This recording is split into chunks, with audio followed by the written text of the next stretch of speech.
Yeah. Yo, why John looking like Baby Joker? I was talking about off No more. Yo, pull the hat down. Gracias. John got the.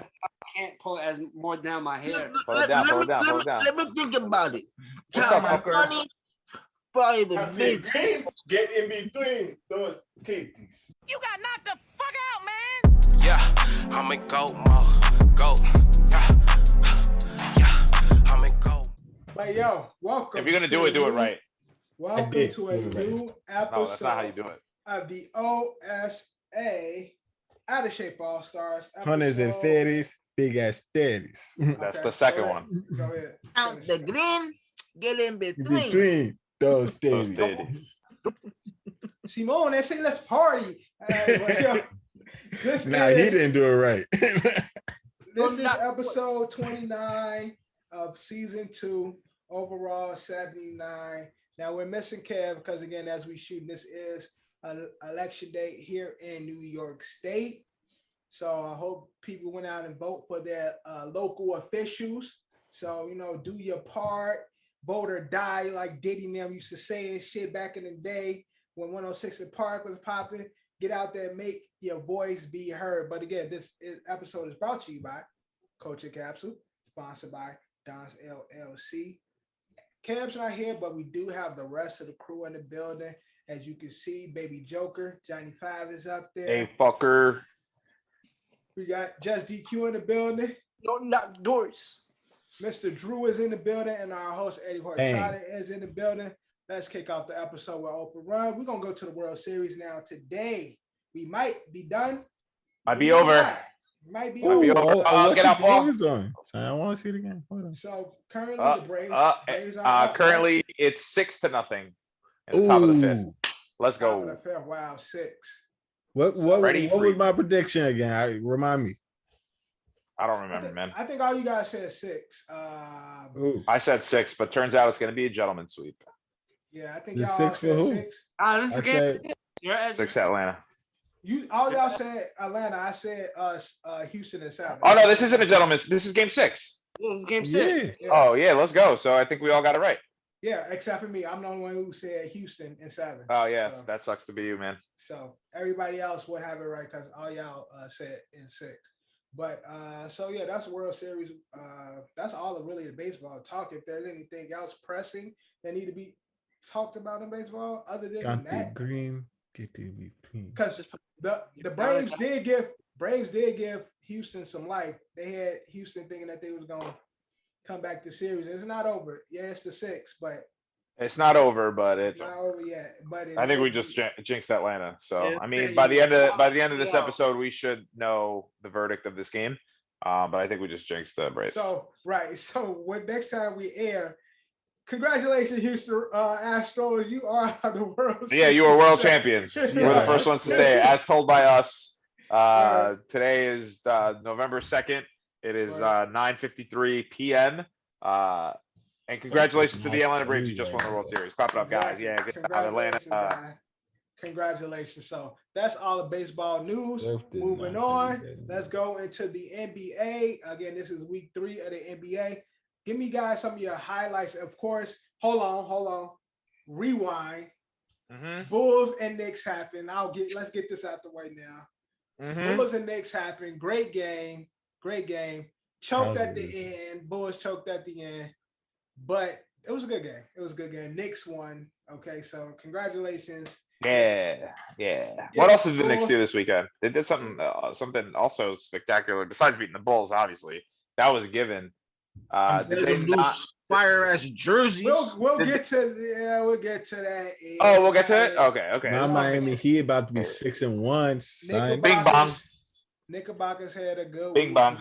Miami Heat about to be 6-1. Bulls haven't lost since they lost to the Knicks. You just lost. So shit. They just lost the again. Bulls out of here. What are you talking about? They lost today? No. I said get the Bulls out of here. You lost to the Knicks. Yeah, but he said the Knicks haven't lost. I Yeah, said the Bulls haven't lost since. If the Bulls play the Heat in a 7-game series in the playoffs this season, they getting smoked, bro. I'm sorry. Yeah, facts. Smoke. Again. He getting smoked. Okay. The Again, Bulls play the On Heat. them Butler packs. And the Bulls played the Heat in a 7-game series. The Bulls lost one game just like the Heat. Drew, you saying get them out of here? I said they haven't lost since they lost to the Knicks. Why you getting them out of there? Okay, I got you. I got you. So I don't know. Drew, are you high right now? No. You mad slant-eyed right now. Nigga smoking I am. K2. Yeah, you smoked that loud before we got on today, or? I don't be smoking. Oh, all right. Could have fooled me. Sniffing eraser save. Any other highlights in the NBA that you guys want to touch on? I want to talk on Marcus Smart. I've seen that. But I think that was the whole. Did you read the whole quote? Like No, it sounded better with the whole quote. No, I didn't read the whole quote. So apparently, he was stated saying that teams are know that they're going to give when you playing against Boston. You know, either Jalen or Jason is going to get the ball. So they need to pass the ball, but they're not passing the ball. So the Celtics haven't had a great season so far, and it sounds like Marcus Smart is pointing the finger at Jalen and Jason for not passing the ball because teams are planning and preparing to make them pass it, but they refuse to pass the ball, and therefore this is why they're having their misfortunes and stuff. Having great scoring outputs with both of them, but problem is there's no other thing to do when they're not on fire or like not shooting. Right. So yeah, I kind of get his point. Like John saying it was a longer statement. That was the big bold letter press. He said they don't pass the ball, but he said Jaylen Brown and Tatum are still growing as players, so they're still learning stuff like that. Like so, whole quote doesn't sound as bad. So like, how long they been in the league? How long they been, like 4th year, right? Something like that.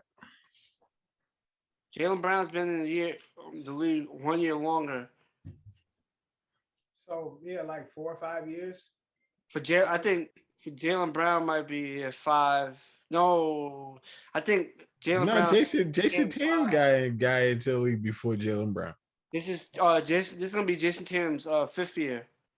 Yeah, I think Jason Tatum got into year 1 year. Jaylen Brown was in the league before him. Yeah, he was. So Jaylen Brown was drafted in the 16 draft, 2016, and Jason, that's the Ben Simmons, Brandon Ingram draft. Oh, okay. Jason was the year after. In the year after Lonzo, Tatum, Fultz, and all those players. And you again look at it.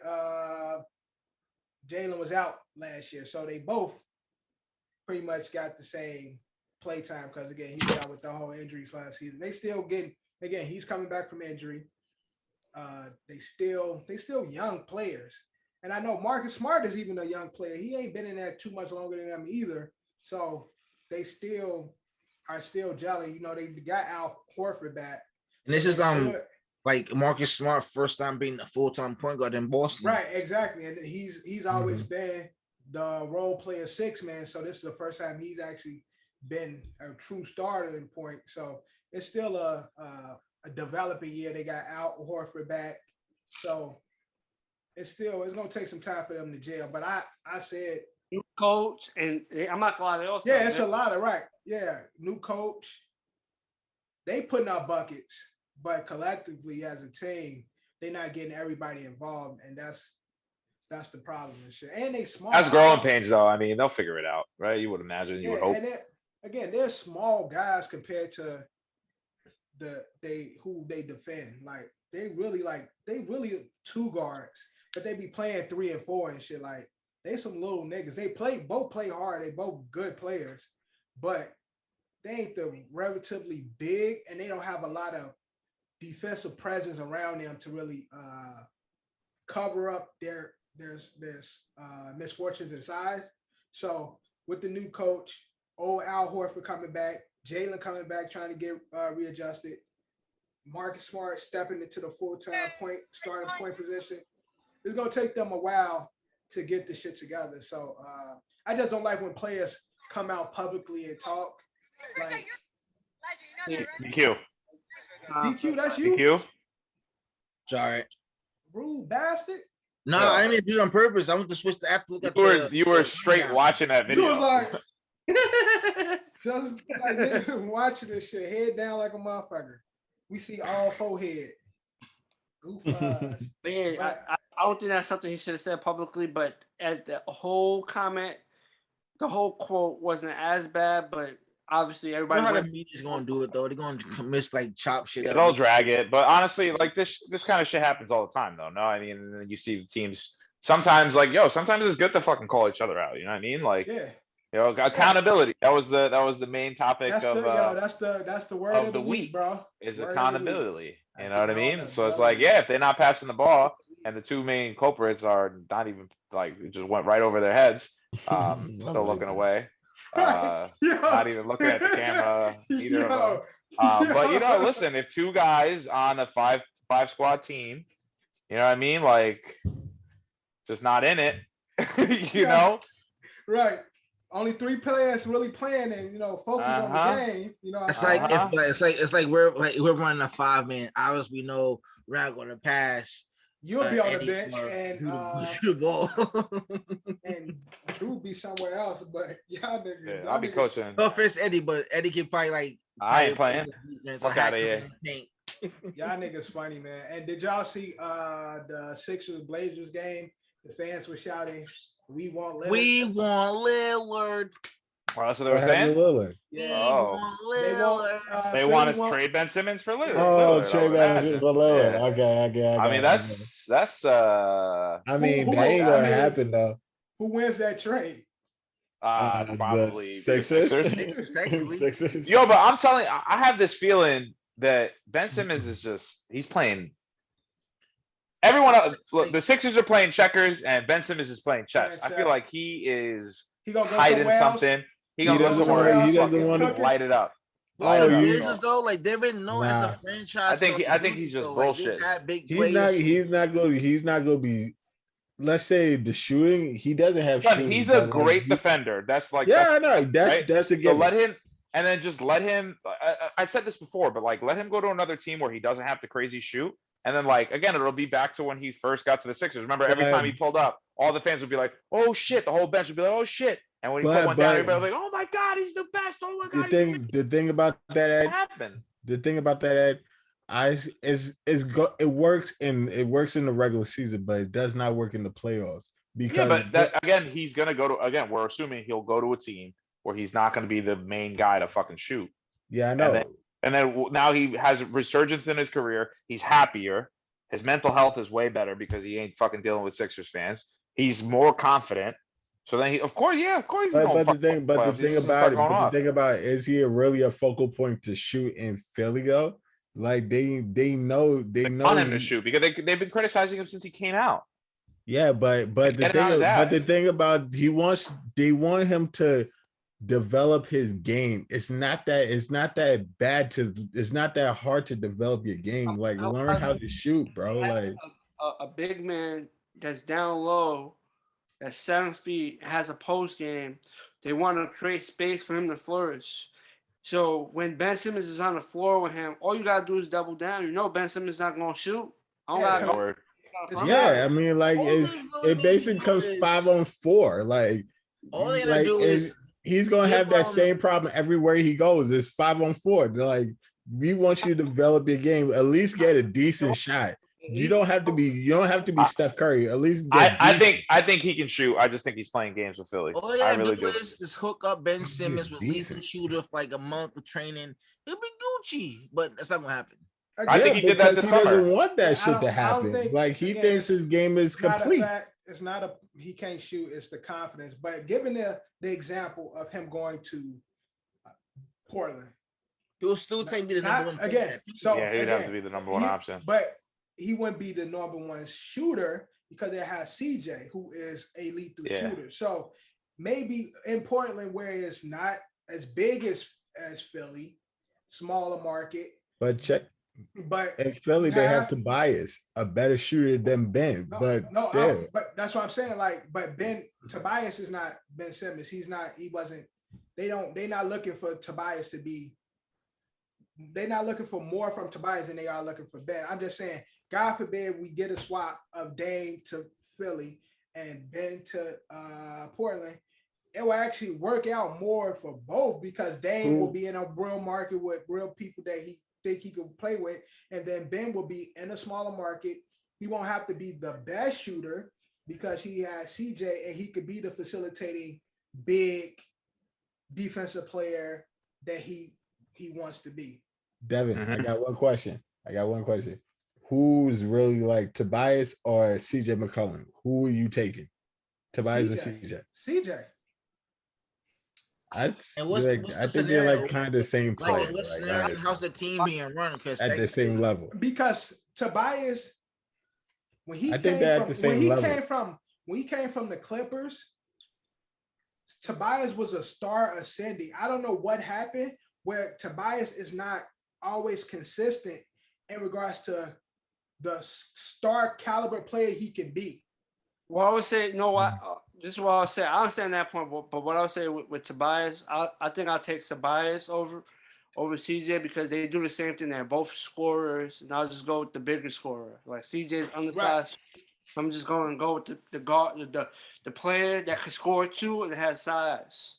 Yeah, and I understand that, but I don't think Tobias is a better scorer than CJ to me. Like Tobias is bigger, so that might give him more opportunities to score because he's bigger. He could probably get to the rack. He can shoot. I will give him that. He can shoot, but he's not a better shooter than CJ. I think CJ, again, is a star player. He's just behind Dame, but CJ is a star player. Tobias, at one point, when he was in the Clippers, he was really fucking like that nigga, and that's why he went over to Philly, and that's why they were able to get him, because they was like, yo, put Tobias here, we about to really fuck some shit up.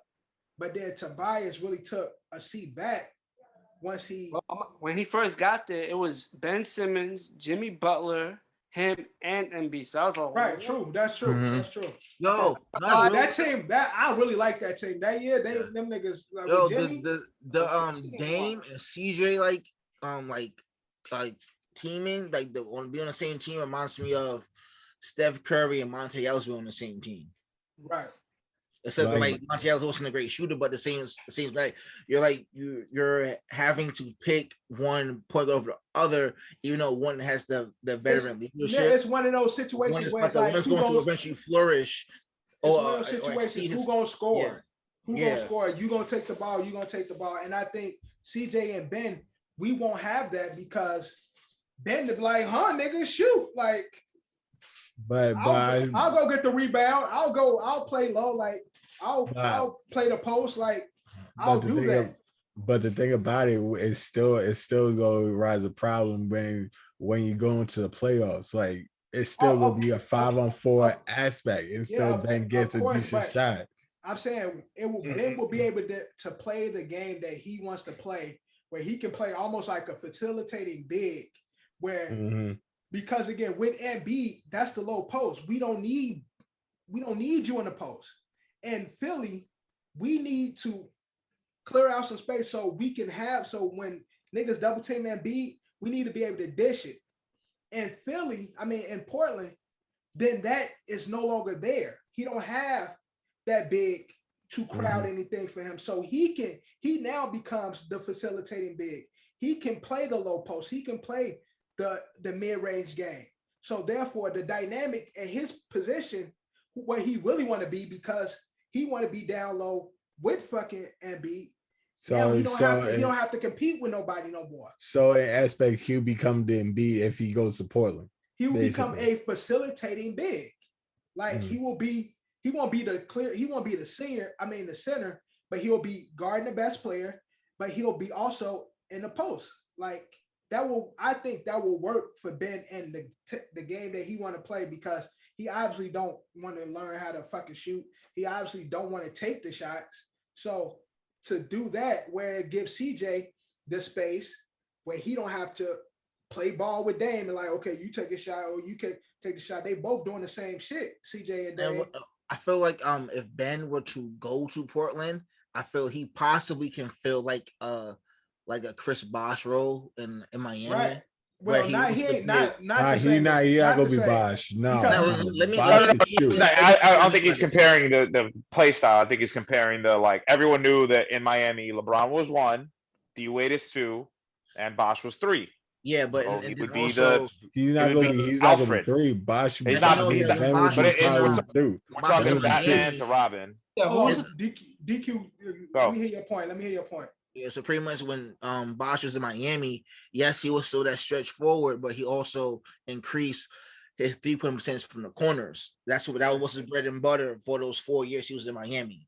Yeah. So therefore, bringing someone like Ben who doesn't have much confidence, giving like to me, I feel the corner 3, and maybe disliked by some people, but it is a more efficient. They're not taking that shot though. They're not taking that shot. Even if he's wide open, I feel like if he like I feel like with the corner 3, if he's just in a position where the defense is collapsing, but he's always wide open in the corner. But I just like I truly understand your guys' like and again, I'm not gonna call it disrespect, but like lack of confidence, lack of trust in Ben Simmons. But it's like and Drew said it before, he was like, oh, it's like 4 on fucking 5. And it's like, yeah, so you know what that means? Probably no one's gonna fucking guard him. At the end of the day, he made it to this level. Look, and again, I think he's playing the fucking long con. I know he doesn't have the confidence, but the whole point of what we're all trying to say is that if he goes to a place where he can have the confidence to fucking shoot it, and then just know that if he fucking misses it, he's not going to get ripped apart by his teammates. He might get ripped apart by the fans, but his team is good enough to fucking win them games. And again, if he knocks down he made it to the NBA. Like the fact that he doesn't have the confidence to shoot, I think he will gain that confidence to shoot if he's in the right setting. So the fact that and again, if no one's going to fucking guard him because it's 4 on 5, he's going to get wide open looks all the time. And in a place like Portland, he wouldn't be forced to have to take those shots the way he has to in Philly, where Philly is like, you need to be able to take these shots because we need to be able to stretch the floor with Embiid down low. He wouldn't be forced to do that. If he takes those shots and happen to make a couple, there's gonna be shit, like yeah, that's what I'm saying. I think. But in Portland, I think the role that he truly wants to play, he'll be able to do that with Dame not being there because CJ will be the shooter. I'm not saying he ain't gonna be no scorer because he can score, but I don't think he will be able to. What are y'all niggas doing? No, Drew trying to call me. I'm just saying. What are you shaking your head like that for? He's trying to do it, but he's playing like Mr. Ed when he does that. I just said. But I'm just saying the way you guys are basically talking about Ben Simmons. I mean, more specifically, Drew. Like, Drew, you really hate him, and like I think Portland will work for him. You're making it seem like he should retire and never play basketball. No, it's not. But that's the energy I'm getting. You develop your game. Drew like niggas shoot. Learn to shoot. Be better. Yeah. Right. And practice and be better. That's what I want him to do. Be better. Like his playmaking and his defense is out of this world. If you can not develop, like, you don't have to be Steph Curry. Develop a decent shot. Just decent. Be decent. Right. Another trade proposal. Tyler Hero for Ben Simmons. You take him on the Heat? Huh? You know what I said, Drew? Tyler Hero for Ben Simmons. You doing that? No. Yo, Wallington. No. Nigga, no. It's a trade. Yeah, Nigga, no. don't get yo. You don't even need Tyler Hero. Nigga, we have Jimmy Butler. Why we need Ben? You have Jimmy Butler. Why we need Ben? Jimmy. Why wouldn't you need Ben? Tyler Hero. I am not giving up Tyler Hero for Ben. Fuck out of here. Yo, wildin', bro. Tyler Hero's not that nice. I wouldn't give up Tyler Hero for Ben because Ben don't shoot. No, y'all wild. Ben and Jimmy, again, Jimmy will shoot. He not consistent. He won't make it all the time, but at least Jimmy gonna shoot it. Yes, I'm saying be decent. I'm not saying be an out of the world scorer. Be decent. Yeah. Shoot a 50%. Even you suck from the free throw line, bro. Your free throw line shooting sucks. That's what I say about Ben. And again, speaking of Ben Simmons, he's a baller, we can say. Okay, let's see how you transition this. I'm watching. Right. But the NBA has recently changed their ball. They went from Spalding, now they're dealing with Wilson. Oh, damn. Shout out Tom Hanks. And therefore, players are complaining. Yeah. I'm not sure if I noticed, but like Wilson's, they don't have really great basketballs. Fine. in comparison to like everything is about repetition in sports. Like people, no, but like the way you like, we have an official basketball that feels great in your hands. You don't really want to change that, but sometimes with Wilson basketballs, you don't get that feeling of like security in your hands, and sometimes they get really slick. I agree. So tell Spalding to fucking look. If the NBA players have a problem with it, tell Spalding to open up their fucking wallet because that's what happened. Wilson was like, "Hey, here's some money. We're gonna be the official basketball now." And Spalding was to me, the best basketballs ever. Like in high school, like my high school, they had this ball called the Rock. Yo, I swear to God, this basketball. Yeah, I remember the Rock. Those are the best basketballs ever because not only are the ridges deep when you go, even if you can't palm a basketball, it still feels sturdy in your hand if your hands are small. Yeah, but PG has been the biggest voice in regards to it. I didn't know there's a basketball change. That's crazy. Yeah, he was saying that the Wilson balls are like they're not soft. There's something about the ball that don't feel right, and so throughout the season, there has been so far a dip in shooting percentages since they took out the Spalding balls. Again, it's all. Can I tell you where it's from? What's that? Here. Yeah, it's all here, bro. It's like in the since this ball, since this and that. Since I was in grade school, I always had ball. Man, since every quarter here. How has every quarterback been saying, "I love the grip of the laces" when they're like tossing the football? Like they talk about the feeling of the ball. Like it's every athlete that does that shit. Some athletes some quarterbacks like them deflated. Some like them full. Some like them like. It's all about repetition. It's all about repetition, bro. It's all here, dude. But it's all here. It's this ball. It feels different because.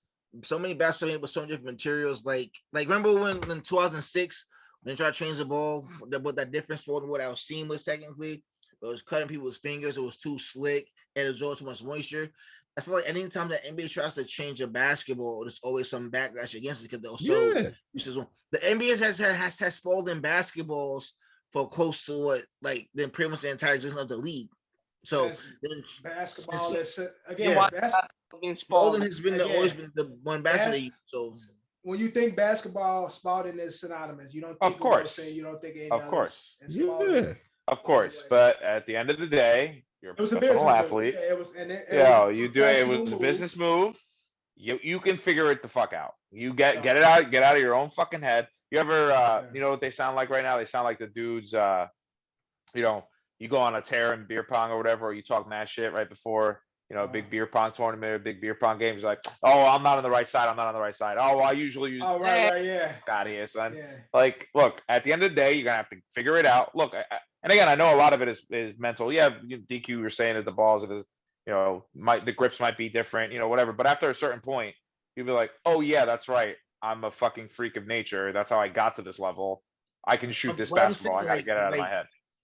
In any other sport, like they've had the same, like baseball's usually always the same, football's usually, but it's not even baseball changes all the time. Baseball, they were saying that they wanted the ball too tight, they wanted the ball differently. Well, football has been going on and off and on, and the inflation and deflation regulations, like a certain amount of PSI, so that's always fucking changed. Like I feel but again, I think that if I put a Spalding sticker over the Wilson basketball, they're gonna be hooping. Like, oh yeah, we got this again. The shooting percentage will be right back to normal. I'd be like, yo, let me do you a favor. Can I do something real quick? I just know that with certain basketballs, you definitely can put a difference, and it does affect your shot. It's a placebo effect, man. These dudes is. I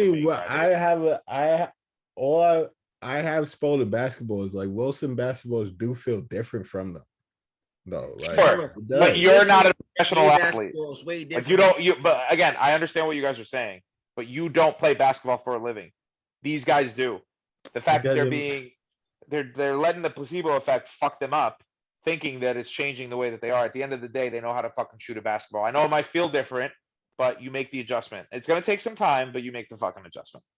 I mean, it's all in their heads. They don't have no choice at this point but to fucking to get used to it. I'm pretty sure they got a lengthy deal, Wilson, with the NBA right now. And shit. They probably gave him the bag and shit. But I wanted to do something different this episode. We've been trying to get questions for our OSA questions. asked OSA, and I got some questions. So what I'm gonna do? You got questions? So we got questions. So depending on the segment and depending on the topic, the sport, we're gonna plug the questions in that sport. So I have a few basketball questions. If you guys, we got questions. So we got a few basketball questions, and I'm gonna kick it off. Yo, we got questions. We got questions. Yeah, keep doing that dance. We got questions. We That's got gonna be our intro questions. That's our theme now for questions. Yeah, you can use it. So click that, and then that'll be our. We got questions. Got you. So I'm gonna take that audio. I'm gonna use that audio. I'm gonna plug it in every time. But all right, first up in the OSA questions. This is from is that Isaac? He is a New Yorker, and he said, "Who directly to me because he know I'm from the city." So he said, "Who will have a better season, Bulls or Knicks? I'll bias away. Knicks. Who will have a better season? We all know the Bulls will have a better season than the Knicks." I'm going to so put this way, I'm going to say yes simply because the fact that the Bulls didn't make the playoffs for the past few seasons, and they're clearly a playoff contender now compared to the Knicks. They're just slightly improving from last season, so it's not that big of a difference in like Oh, okay, I get what you're saying. Yeah, I will also agree with you saying that the Bulls will probably finish with a better record, but I think it'll be close. I think it'll only be like 5 games, 7 maximum. And again, that's all I'm talking about is when we get to the playoffs, I think the Bulls would have had a better regular season. A better seeding. Yeah. Okay. That I'll say. That's all I'm saying. Where they go, I don't think either one of them gonna go too far. But no, of course not. But I just Bulls and Knicks in a series. Who wins? Be the scenario where the Bulls play the Knicks in the first round. Bulls and Knicks in a series. Who winning? Yo, that'll be this fire, dog. Honestly, I feel this season we're gonna get like how in the 90s big rivalries with like certain teams. I feel like this season is gonna be a start of like you're gonna see more classic rivalries get compared up in the playoffs. Not on purpose, but like this. You're gonna get that feeling from the feel a little chippy. Obviously, the Bulls have some history with Tibbs. A lot of them former Bulls still there. Derrick Rose is always going to get an ovation in Chicago.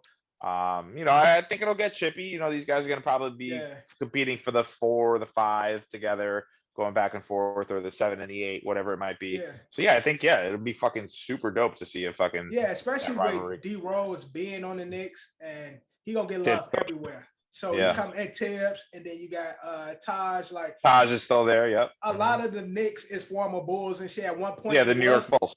Again, we was calling them the New York Bulls because they team was the Bulls team. But so that's always good. So Chicago go show them love because they all came from the city and shit. But who is Derrick Rose like that? And Taj. There's only Derrick Rose and Taj and Tibbs, right? Yeah, but Joe Kim was there at some point. Yeah, Joe Kim. They had a bunch of them niggas. We had a bunch of old Ronnie Brewer was there for a little bit. They had a bunch of the Bulls. But so Isaac, thank you for the question. Another Bulls related question from Tormail at Tormail Thomas. He said, chances that Bulls reach the Eastern Conference Finals in the next couple of years, give a percentage. Oh, in the next couple of years. Next couple of years. So couple to me means 2. So how many? That's this year or next year. Yeah, 2 is. So that's what a couple means. No. Conference final.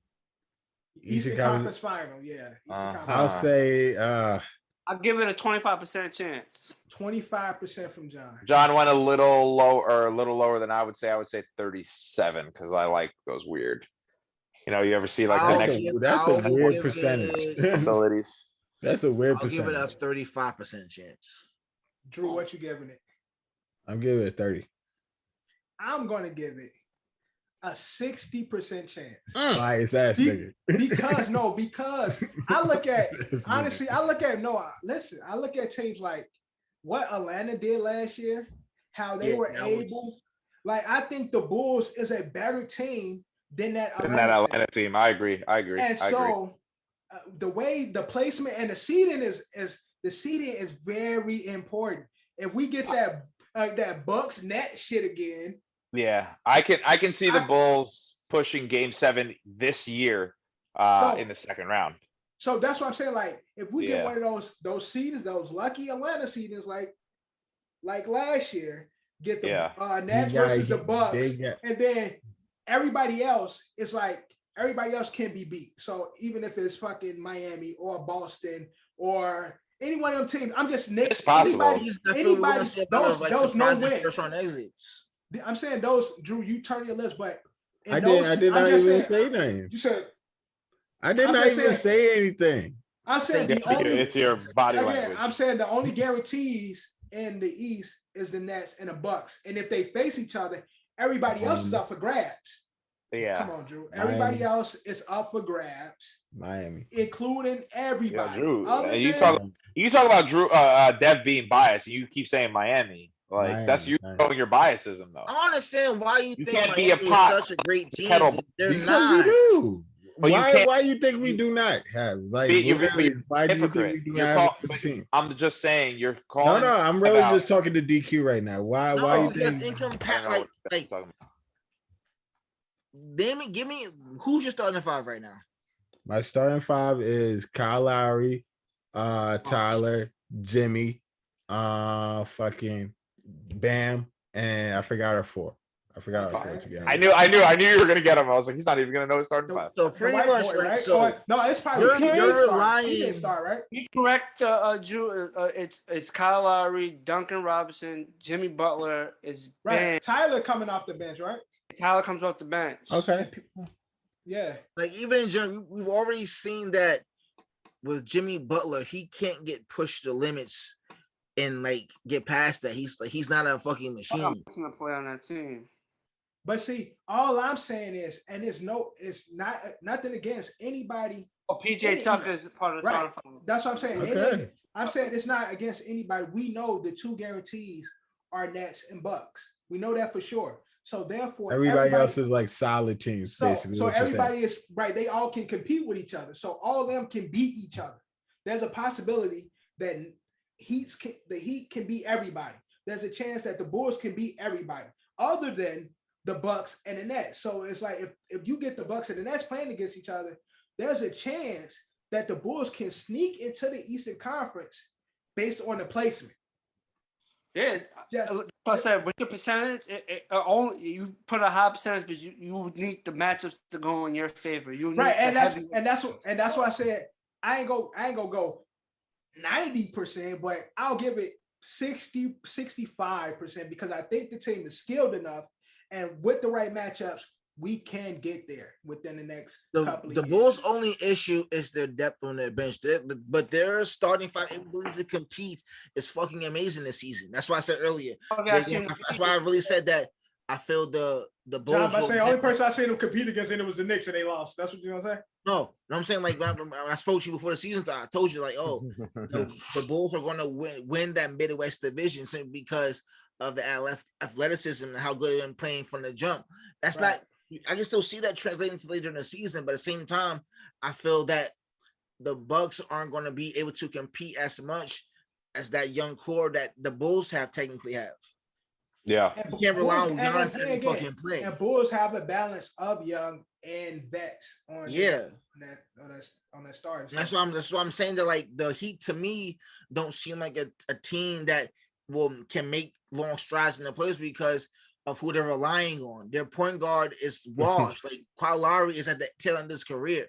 He's not like he's not a spring chicken anymore. He's not like, and to me, Kyle Lowry was never technically considered an elite point guard. But I think the East is wide open. Period. But again, I think that's what we're trying to say. It's still wide open at the same time. But even with everything that you saying, DQ, I still think with the right matchup, Heat can pull and slide into a conference finals. That's what I'm saying. And even 2 years ago, them making the finals was simply because of seeding, and there was they'll playing in the bubble. Right.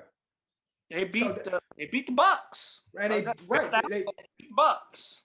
Yeah, and Jimmy Butler almost died. Right. That's what I'm saying. Like he can't. Yeah, that's what I'm saying. Every night. Other team, Tyler Hero looks like he's taking a step forward. So that's right. So Butler scoring. Put some respect on his name. So that's what I'm saying. People underestimate Kyle Lowry what he brings to the team. I'm not underestimating nobody.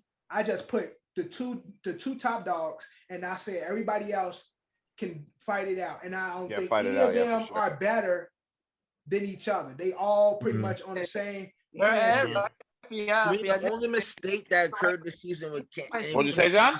Like in general was. No, I said for your Knicks fans, if they get the right matchup, they might slip in there too. Exactly. That's what I'm saying. We might fuck around and again that's what I'm saying about. All I want to do is get a second round, a second round game 7. In comparison to last season, the Knicks have greatly improved because, like, the two people we got rid of, I feel like with two people we got rid of, the people we replaced them with is it's an elite that no one has really technically seen in a while from a team that's like still like on the rise. And RJ Barrett is a completely different fucking basketball player this year. Yeah, and he's like also. So like I feel like the fact that we got rid of Reggie Bullock is not there no more. He was only like technically good for defense, but he was a good defender. Yeah, I did like Evan Fournier. Like even when he was in Orlando, don't Google his last name. Boston, Evan Fournier has always been that player. I noticed that he always makes shots when he's wide open. He plays hard. And then we fucking flipped Alfred Payton for fucking Kemba Walker, bro. Mm-hmm. That shit was that's the fucking robbery of the century. Yeah. We'll see. I mean, the East is wide open. So can the Bulls? That's I think that was the question. That's can the Bulls make it to the Eastern Conference? I think yes. In the East with the that's right, 37% chance for me. 37% chance for Ed, and the rest of y'all here, Jaws. But I have mine at a 60. Thank you, Jamel, for that question. And last up, an OSA question: basketball. Now, I am sending you guys a picture right now in the OSA group. Go check the OSA group. And it says, you can see this video. I mean, you can see this picture. Yeah, just post a picture. So, yep. Picture right here. But which row wins? You got row 1, which is LeBron James. Oh my. Hakeem, Larry Bird, Iverson. Row 2, you got Magic, Steph. Oh my. Mike, David Robinson. In row 3, Penny, Hakeem, KD, and Kobe. Oh my. Which row wins? Which row wins? I'm honestly. No, Drew, which row wins? I want to say 3. I want to say 3. That's the last one I'd pick, even though I respect Kobe and KD. I want to say 3. The outliers in each row are just simply like so. In row 1, I mean, but one. I'm saying, I don't look. I feel like row 1 with a prime Kareem and Larry. I mean, row 1 got it. Row 1 got it. Yeah, it's like hard. It's hard, bro. This shit is hard. Hater. It's mad hard, bro. Now, granted, although basketball is not my strong suit, I do understand how excellent Kareem Abdul-Jabbar was and how awesome he was as an actor. Kareem is the most unstoppable player to ever play fucking basketball. Facts. And then also Allen Iverson.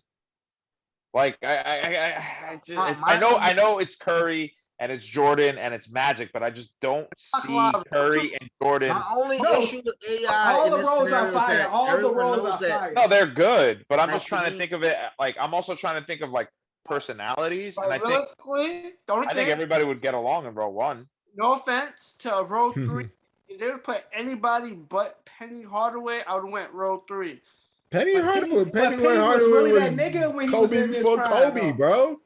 But like you when but Penny ain't on the level of them when you talking about career wise. Because the injuries and everything. Yeah, because of the injuries though. I think MJ would slap the shit out of Steph Curry if you don't. I'm gonna go with row 2. Man, if you don't fucking.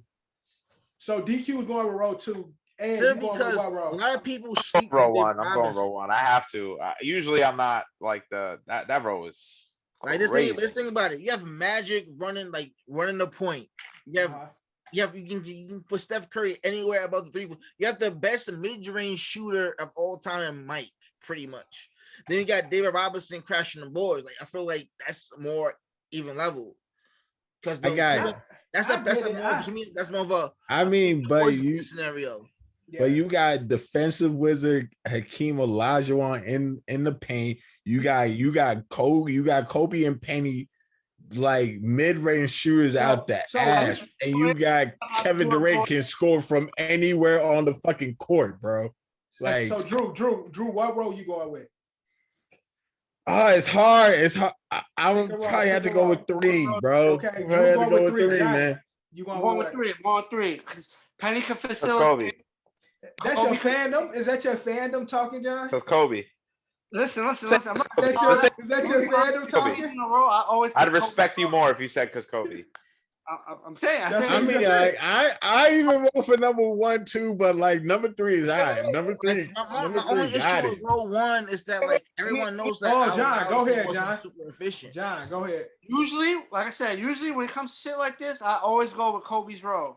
I see Kobe in it. I'm taking Kobe's row. Right. I played the 80% part of my decision, but then I broke it down how it will work. Each row has its lethal shooter. Row 1, Bird is its lethal shooter. Row 2, Curry. Row 3, KD. So KD. I looked at it this way: Olajuwon, to some, is one of the greatest bigs of all time. Second best big to me. Know what I'm saying? But it's debatable. Some people say he's the most talented big man of all time. Yeah, I always say he's better than Shaq. To me, I say he's better than Shaq. When people talk about Shaq, but I'm going by the big, so right. I have that going for me at the big. Yeah. Penny Hardaway was a nice facilitator. Right. Point guard status compared to the other point guards and the other roles may not think, but he had the skill. He was just enough, and then Kobe could do the scoring, and KD could also score, and KD could shoot. So I'm gonna go with and Penny can score too, bro. Like Penny again. Ain't no wrong answer here. It's really not, because I'm really leaning to number 1 too. Like number 1 is like my.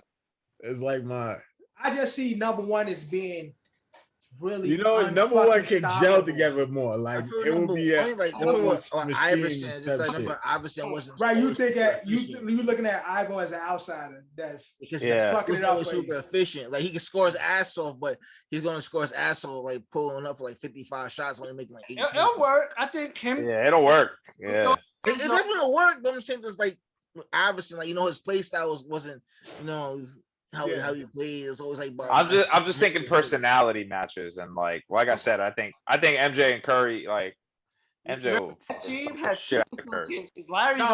No, but Curry taking those half court shots, MJ gonna still on his ass. Yeah, he's gonna be like, what the fuck? Like that's why I just don't think 2 will work. So I asked an outsider, a good friend of mine, friend of the podcast, follows the podcast, but he said 2. The amount of open threes Magic would get Steph. And that MJ guy is not bad either. And I said, I just think that they would all hate each other. And he said, nah, MJ's the only asshole on the team. He's really the only asshole. That's facts, though. That's facts. MJ is really the only asshole. Can I throw in one question? Since like this is the last one. So recently over on the weekend, I was watching like YouTube clips, and there was an interview with Lou Will, right? And Lou Will stated that 6 man, like I'm Lou Will. Yeah, he said he's the greatest 6 man of all time. Honestly, I don't believe true. That's probably I don't true. believe that. I think we had this as a bag of the trash before. Yeah, we do. We had a star bench cut or something like that, or it was something. Yeah, a bag of trash. Honestly, he won it 3 times, but who's a greater 6 man than him? I mean, he got the most points as a 6 man. Who's the great? What was? Sorry, say it one more time. Lou Will to me is the greatest 6 man. Lemon Pepper Lou. Lemon Pepper Lou. So if anything, I will go with either like my personal favorite of a 6 man is Jamal Crawford, hands down. But I don't think he's the greatest. But I would say like probably like Manu Ginobili. I was about to say Manu's the only one. Yeah, like Manu. Oh yes, him.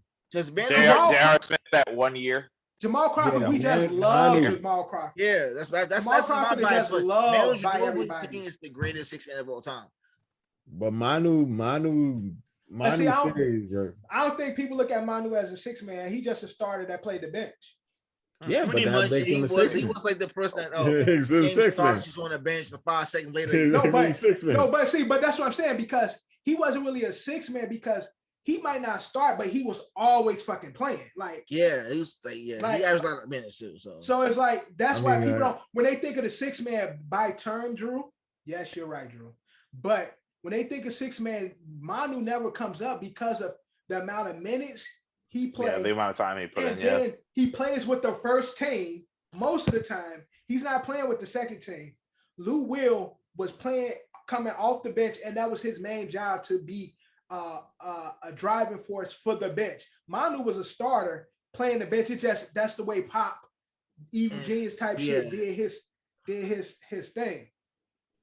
Then I guess you can put Lamar Odom in that category, like as best six man. Lamar was a star player to that. He didn't really do much. BC, obviously. BC. Who was BC? Who? Before crack. Oh. Stop it. Okay, Stop. Do crack? Stop. Yes, he did. Okay, so why are we? But you brought up BC and shit like BK also. Oh yeah, true. Word. BBR. KK? I mean, most athletes are better BK, so they usually. Yeah. Well, actually, a lot of them are. BK, yeah. AK. BK, you're right. Right, exactly. You can put there's so many people you can put in this category. You can put like Jason Terry. You can put fucking. But again, Jason Terry was a star at one point. He just transitioned. He was the Jet. Yeah, he transitioned when he was with Atlanta. He was a fucking star. Like he transitioned to a 6-man. Lou Will has always been the 6-man. You can probably since people want to put him like in the Hall of Fame, like Robert Horry. I mean, true. I just want to quick update. Quick. I don't think Freddie Freeman's going to lead the Braves. He just hit his second home run, and they Braves now lead 7-0. Congratulations, Braves. I believe it's the top of the six. Congratulations, Like Braves. I said, we said it first. Congratulations to the Braves. You finally broke the curse. Again, Atlanta sports. But from one ball to another, we moving on from the NBA. Let's head into our football take. Unless we miss anything else. Thank you guys for the OSA questions. Keep submitting some. Submit more. We're going to add them in and plug them in. So shout out to, let me go back through them. Mark Allen, at Mark Allen. Shout out to at Tormel Thomas, and shout out to Is That Isaac for sending us those OSA questions. Thank you, guys. Moving on to the NFL. Ed, kick us off with our NFL week. All right, so I usually will break in the news when I break down the games. You got notes, Ed? You got notes? You got the notes. You have notes for me. You got the notes. Drew, you have notes for me that I do want you to remind me of when I go through it. But I just want to start at the top with because there was some big NFL news. Usually, like again, when I cover the Titans game, I would bring this up. But Derrick Henry looks like he's going to be out for the rest of the year, which, for the Titans and their playoff hopes and their, number one seeding, not good. Jameis Winston also looks like he's shut down. Hey, were they really like the Titans? Were you really thought them going deep into the playoffs? I mean, they beat Derrick Henry. They beat the Bills in a crucial game. Now, did they lose to the Jets? And I'm going to get to best teams in the AFC pretty soon. Right. Just saying, I'm going to get the best. I have. Yeah, a theory. Right, John. When we get to the Jets game, I have something I have to mention. But of course. And Drew, again, remember, there's some notes. Can you just make sure you have the notes for us? But again, let's just go through everything that happened this week because there was pretty big news. So, like I said, we lost Derrick Henry. Jameis Winston is also out for the year. And it looks like Las Vegas wide receiver Henry Ruggs is now facing 2 felony charges. Crash. Is he his second year or first year? I believe this is his second year. Second year. Yeah, second year. 12th overall pick last year. Okay. Yeah. So, other big things. Today's November 2nd. So as we said, tomorrow's my birthday. But today is November 2nd. Who cares? Damn, that's rude. I'm showing 40. Hey, 40 Ed. And share a birthday with my pops. Yeah. Word. My dad's birthday is the same day. So you guys are throwing. Oh, today is not only is it election day, but it's the NFL trade deadline. And the biggest splash, the biggest news, the Rams are cheaters. The Rams are cheap. They got fucking codes. I don't know what Madden franchise they got. But I believe that was on Denver. That was on Denver, bro. Here. Denver is the one that traded him. It felt like it was for nothing, really. It was it wasn't. It was for nothing.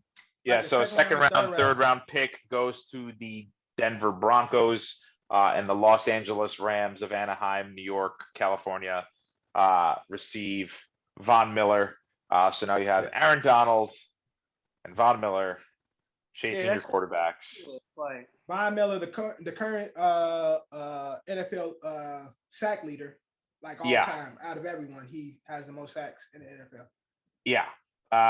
Also, other big news: Miami Dolphins declined any against trading for Deshaun Watson, so it's not going to happen. Miami fans, if you thought Deshaun Watson was going to end up on Miami, too late, didn't happen. It's now going to be November 3rd in a couple of hours here, so the trade deadline is official. So that's not happening.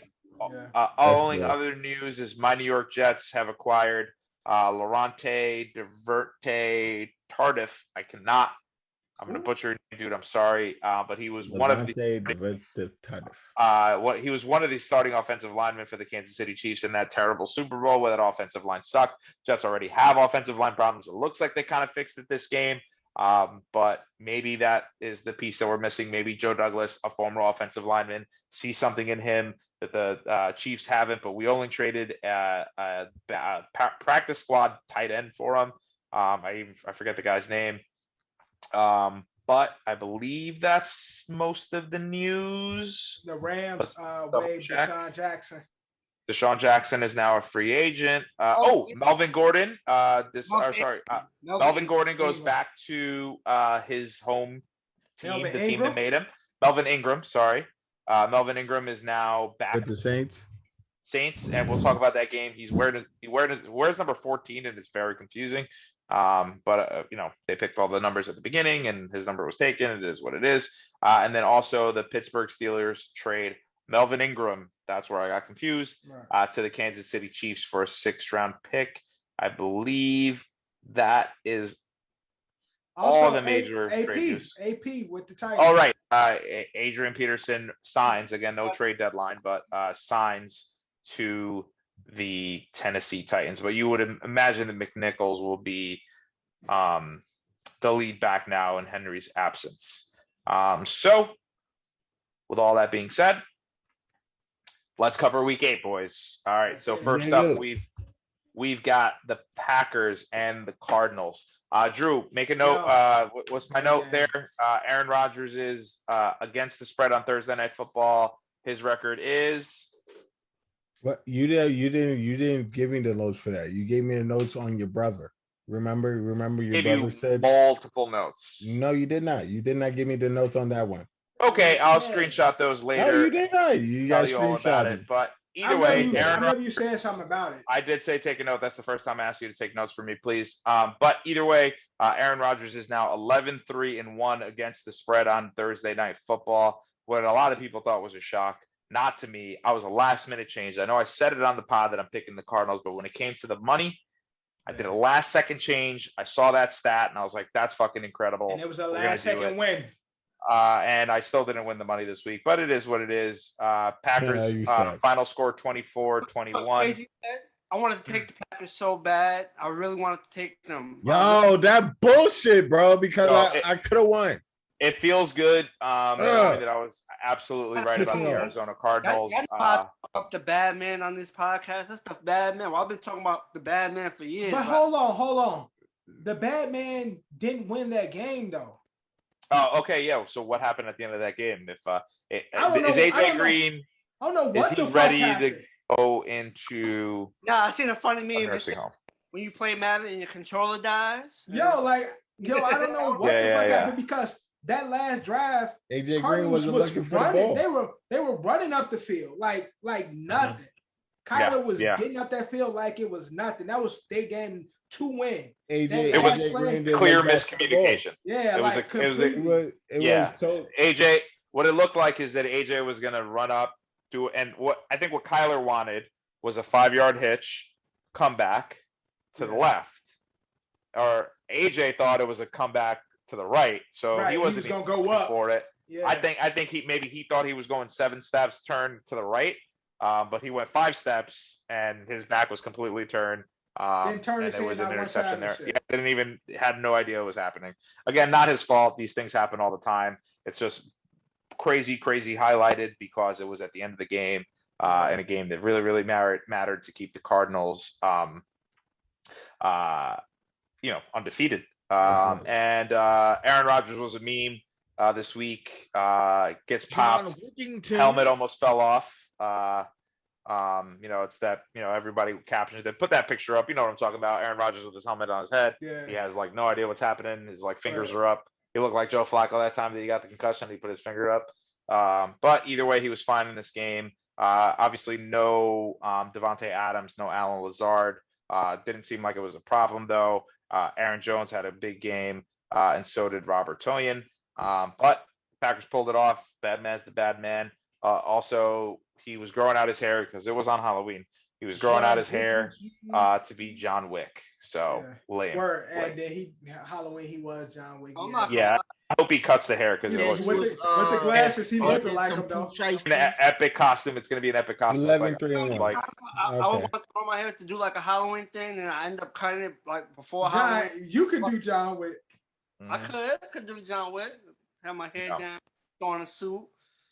But one thing I can say though, because Aaron didn't have his pieces, and for him to have it, for the game to be so competitive, shows he's really the fucking bad man. Because he just went back to, he was like, oh, hey, Randall Cobb, remember 2015? Right, exactly. I'm just going to throw you a shitload of touchdowns again. He's like, okay, sure, dude. Yeah. But that's Thursday Night Football, and we will go in order here as I see it.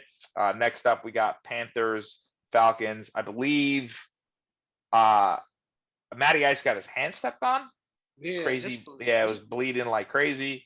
Sam Darnold went down with a concussion in this game. But the final score was 19-13. The only real stories from this game is that Amir put himself back out there as being a good solid number 2, and Chuba Hubbard with his touchdown, 24 touches, 82 yards. So a pretty good game for him. And DJ Moore, again, gets to see him out there, only 4 receptions, but 59 yards. The Panthers are still pretty bad. Man, he fucking up my fantasy team. Yeah. At the end of it all, it's Panthers do win this game, but at what cost? Sam Darnold looks like he's in concussion protocol, and it looks like PJ Walker, I like PJ. Probably, the former AFFL, whatever the fuck league that was that they were in. I like PJ. So we'll see what happens there. Next up, we got Titans. But also, before you leave, Calvin Ridley is currently out due to personal matters, right? Personal matters, dealing with his mental health. Taking the mental health. It's important. Us good for him, man. Yeah. Colored men, we don't deal with that stuff. So for him to take the time to deal with his mental health, I respect you, bro. So get better. Yeah. Next up, totally forgot about that. Good call here. So like I said, we did lose Derrick Henry in this game. But next up, we got the Titans and the Colts. Final score 34-31. Went down to basically the wire until Carson Wentz did. I almost said Andy Dalton, but Carson Wentz did Carson Wentz things. So now, and again, this was a backup week, by the way, and we'll get to that when we get to the other games. But now Cooper Rush is going to be thrown into that conversation of just like ginger quarterbacks that I get confused. Yep. So get ready for that. But Tannehill back on his shit, almost 300 yards in this game, 3 touchdowns to 2 interceptions. And AJ Brown looks like it didn't matter. Whatever diarrhea he had the weeks before, whatever hamstring he had, whatever he was dealing with, it didn't matter. 10 catches for 155 yards and a touchdown. And you already see McNichols getting involved in the in the pass game, and ended up he did not catch the touchdown this week. I thought he did. But you're going to see him a lot more involved in the receiving game and also the running game in Derrick Henry's absence. You probably see some Adrian Peterson goal line stuff. The only other thing that I have on this on the Colts side is that the Jets play the Colts this week. So I hopefully they stay as banged up as they are. T.Y. Hilton went down in this game, but Pittman seems to be a guy that I had early on for breakouts this year. It took him a while, but I think he's finally breaking out. He had 2 touchdowns in this game. But we'll see what happens exactly with the Colts going forward. So next up, we've got hold on. Who we got? Next up, we could skip this game completely. Although they did look competitive early, it did look like the defense was going to be okay. But at the end of the day, the Bills are the Bills and the Dolphins are the Dolphins. Tua, no touchdowns in this game. Final score of this game was 26-11. No touchdowns, but did throw for 200 yards. I believe Myles Gaskin goes down, so Salvin Ahmed would be leading the charge. So if you need a running back, go get Salvin Ahmed. And then on away from the Dolphins, they ain't doing no scoring. Yeah, I mean Dolphins. There's something else. I believe there's a stat about Josh Allen. I think he is the first quarterback to have I think it's 28 touchdowns in his first 50 games. The only other player to do that was Cam Newton. So good company when it comes to dual threat quarterbacks. So shout out Josh Allen. Did rush in for a touchdown and threw for 2. Cole Beasley, the COVID Beasley, had 110 yards in this game, and Stephon Diggs does what he does, always catching touchdowns. Not much else of interest in that game. Next up, we got the Jets and the Bengals, and boy, oh boy. Drew, you have a note for me on the changes that. Okay, go ahead, John. All right. Before you get to your quick thing, I just want to put it out there. When the Jets beat the Titans, I was at that game. But originally, I was supposed to go to the Jets Bengals. Yeah, same. I was supposed to go to the Jets Bengals game. Yeah. Arose, so I ended up going to the Titans game, and it's crazy. I went to that game, they won. In the game I was supposed to go to, they won. They won too. So I also have another formula. The Jets' new name. The Jets' good luck charm is Johnny there. The Jets' new name is the Bandwagon Busters. Because whenever a team looks good and everybody wants to jump suit, here come the Jets, weak ass with a win. That's right. Listen. So there are things that I learned since like 2011, really. Michael Ford, get your ass up in the box. I went against it this week because I was scared because, I didn't know what I was going to get from Mike White. I also didn't know that Mike LaFleur decided he was going to go up into the booth instead of being on the sideline. And Drew, you have a note for me on that, right? Yeah, he went up into the booth and he got, what do you say? I forgot. Yeah. All right, this project isn't working. So this. I actually reminded you what you said. Okay, what's the note? Holy shit! I can see the whole field. Right. So shout out to my little brother Elijah. But he said that LaFleur being up in the booth, I think he went up there for the first time and he looked down and he went, holy shit, I can see the entire field from here. So Robert Saleh was asked on the Michael K show. Yes, I listen to that segment every Monday after. But Robert Saleh was asked, would you like to see Mike LaFleur on the sideline again? And he said, absolutely not. He better stay in the booth. The only time I want to see him on the sidelines is if I'm playing against him when he's a head coach one day. So shout out to Saleh for, giving a little jab to his little brother. Right. You know what I mean? But also then giving him credit that hopefully he'll get a job one day. Listen, it was exhilarating. I was upset I couldn't watch this game. But I did catch the highlights. I was getting text messages the whole time. People updating me with what was happening. But let's just talk about the big elephant in the room is Mike White, who had 402 yards. First quarterback to do that for the New York Jets since Tom Brady. Is in conversations with a stat line that Peyton Manning did on his debut. But I don't want to get ahead of myself. It is what it is. I think finally the offensive playbook got opened up. I mean, you even saw they said they switched up the playing for him. A reverse screen jet sweep throw for a 2-point conversion that Mike White ended up catching. And that's what basically sealed the game from us. And the Jets finally got their first interception. Did not think it was going to come from Shaq Lawson, but great move on Joe Douglas to do that. But again, go ahead.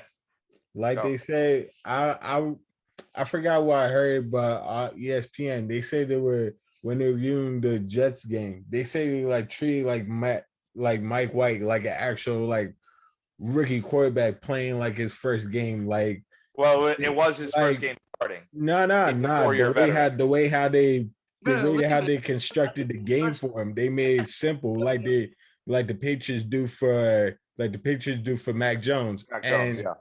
And they saying like the way how they did Zach Wilson, like they throwing stuff at him, like they threw him in the fire. So I'll let you keep going, Drew, but I have a complete analysis. John sent the meme of Zach Wilson's face on the Woody doll, and Andy saying he doesn't want to play with him anymore, and he puts it down.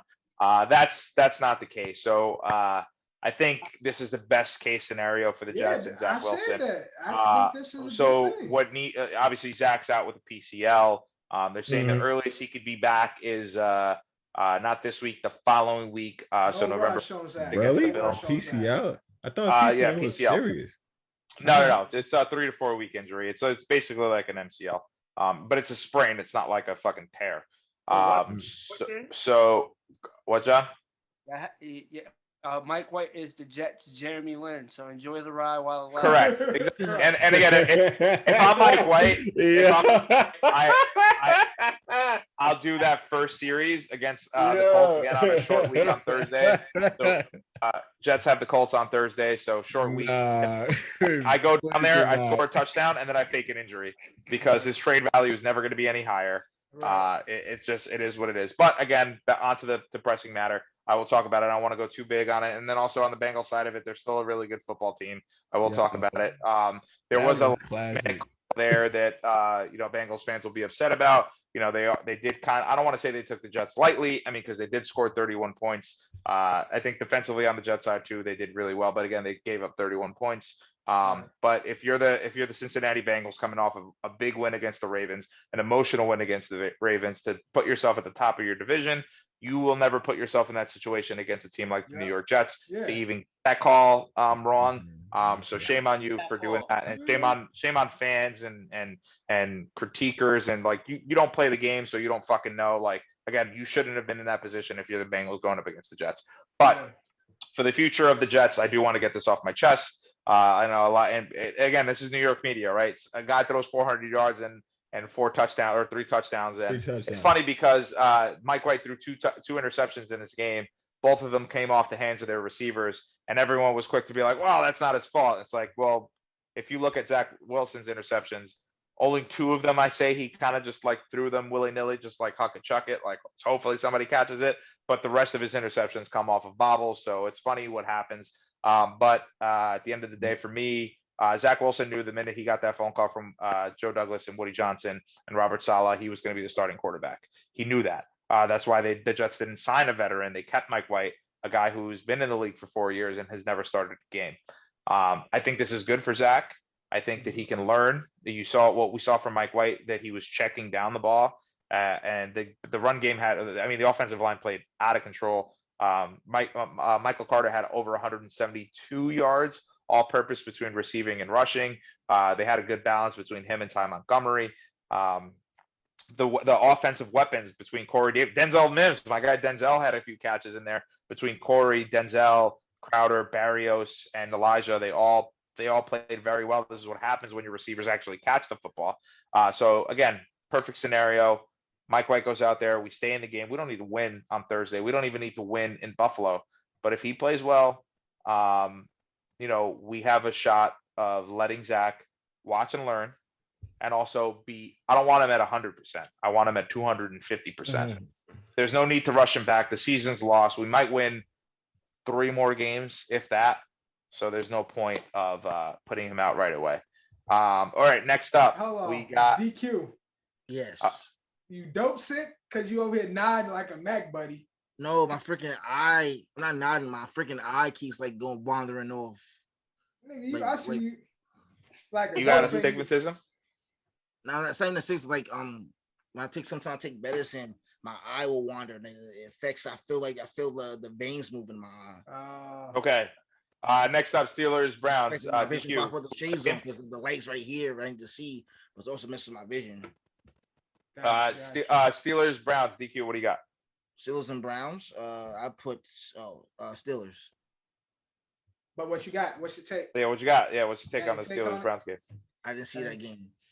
Yeah, neither did I, but I did watch the 15-minute highlight videos of all these games. I'm surprised that I wanted Odell to leave, though. I was hoping that the Browns would do something. Yeah, I thought they would trade him, but I mean, if you're an NFL, all right.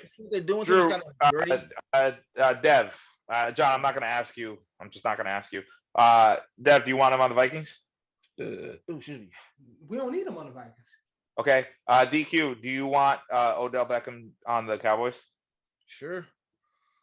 Okay, that's not really fair. Drew, would you? That's also not really fair. You can like go Odell? To the Ravens. Yeah. Would you like him on the Ravens? Yeah, that's a good thing. Yeah, that's actually perfect. Yeah. The point is that no one wants to deal with fucking OBJ's. I would like him on the Ravens. Fuck yeah. John, can you? Odell? I didn't watch the game. I did see the thing his dad did. They said he posted. Yeah, because the Odell be open and Baker don't throw it to him. Oh yeah, that was hilarious. Hey, you want Odell on the Jets?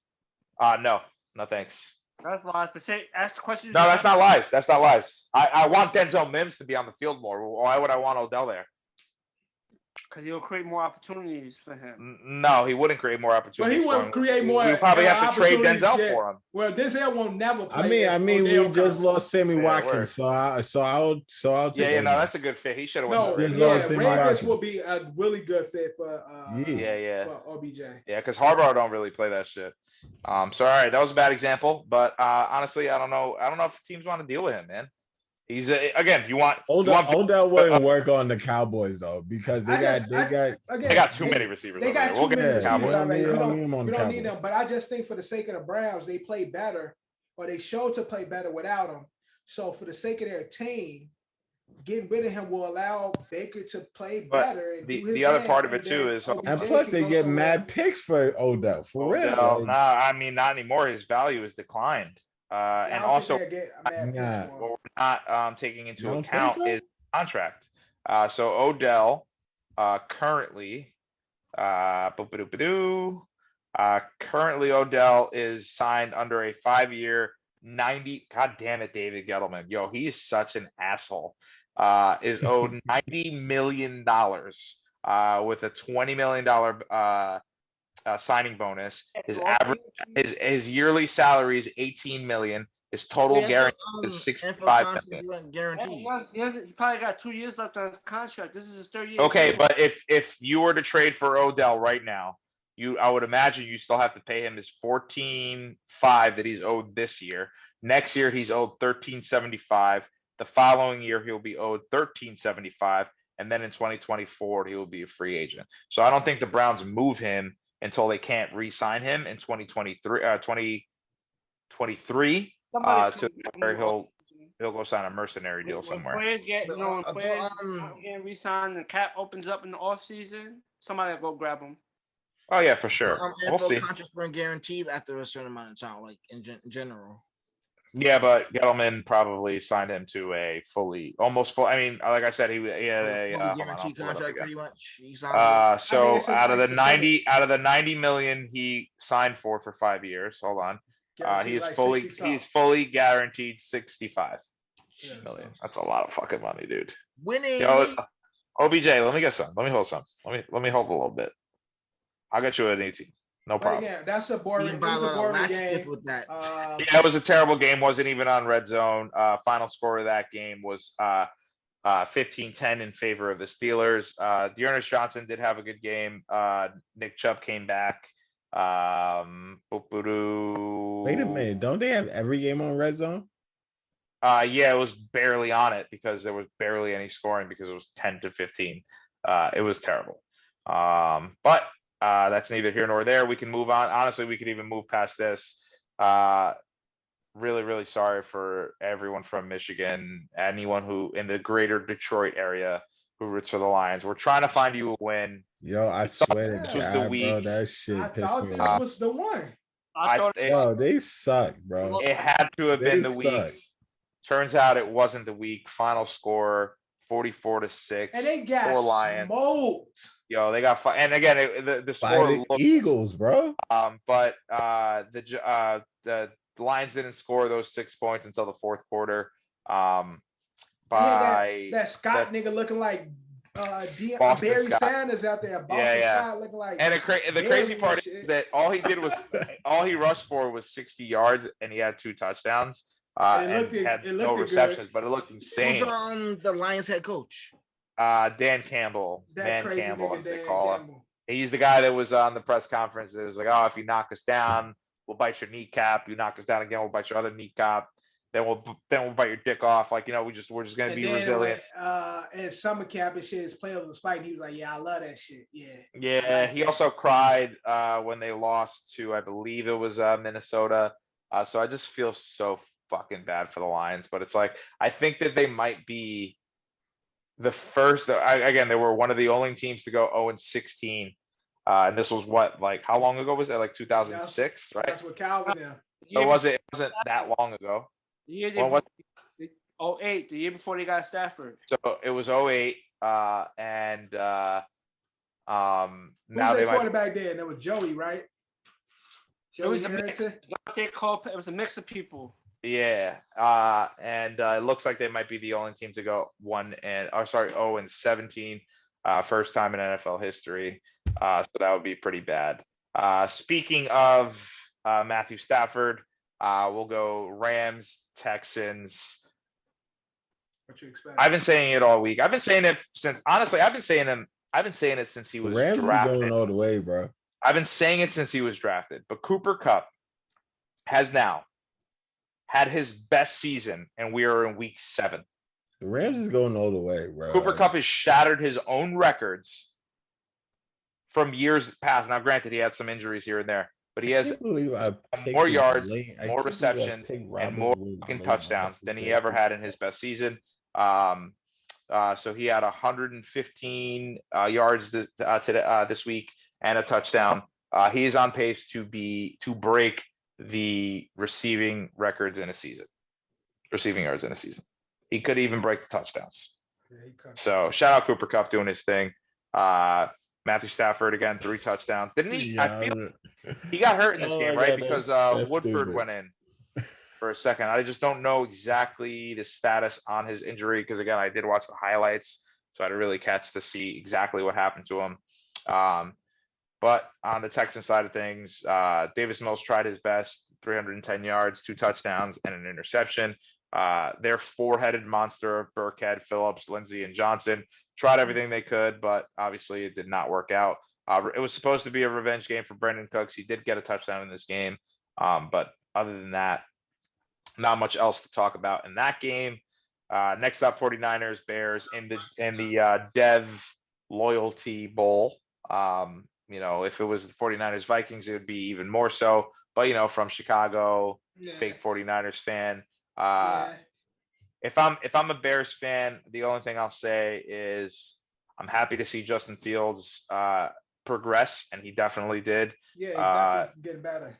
Yeah, he's getting much better. Used his legs a lot more. Had over 100 yards. Had a passing and running the football, averaging 10 yards per rush. He did have a rushing touchdown where he spun out of like crazy. I mean, I don't even know how he did it. But he spun out of like 2 or 3 tackles that he should have just got nailed, and he didn't. And then threw for a touchdown and had the interception. The rookie running back Herbert, very, very good. But from what I saw, and this was like a bad field goal game too, where the Niners kicker, their new kicker, missed a few field goals, and then the Bears missed a few field goals. But it was like every time I saw the Bears score, I looked up and the 49ers were scoring right after. Debo was cooking. Debo, what was his stat line? Because he had a crazy game. They took one of his back. That should have went for a touchdown for sure. I do remember that. What did Debo do? Yeah, 171 yards and the touchdown that should have counted. Jimmy G back in front of his home fans from Chicago, probably from the suburbs of Chicago. I know that nigga was from Chicago. Yeah, he's from Chicago, but not but see, Chicago. One thing about Chicago, niggas Chicago's the only city in Illinois. So people that's from like fucking Markham, Rockford, Springfield, Rockford, Chicago, they say Chicago. So the nigga probably ain't from the city. He probably one from the surrounding suburbs and shit. For sure. And it looks like Herbert found his favorite target, and I think it's Mooney. If he's available in any leagues, go get him. At some point, this guy's going to eat. But again, if you're a Bears fan, if you're a Justin Fields fan, if you're an Ohio State fan and you're still rooting for Justin, today was a game. This week was a game to remember. I think he's going to be very, very good in this league, but who knows? He could fuck it up next week. Next up, Chargers Patriots. I have a question. Are the Chargers that good? Have they been that good? Did we just get fooled because they beat the Chiefs, who aren't even that good anymore? We'll get to the Chiefs later. That they're a good football team. Like, they lost to the Cowboys, lost to the Ravens.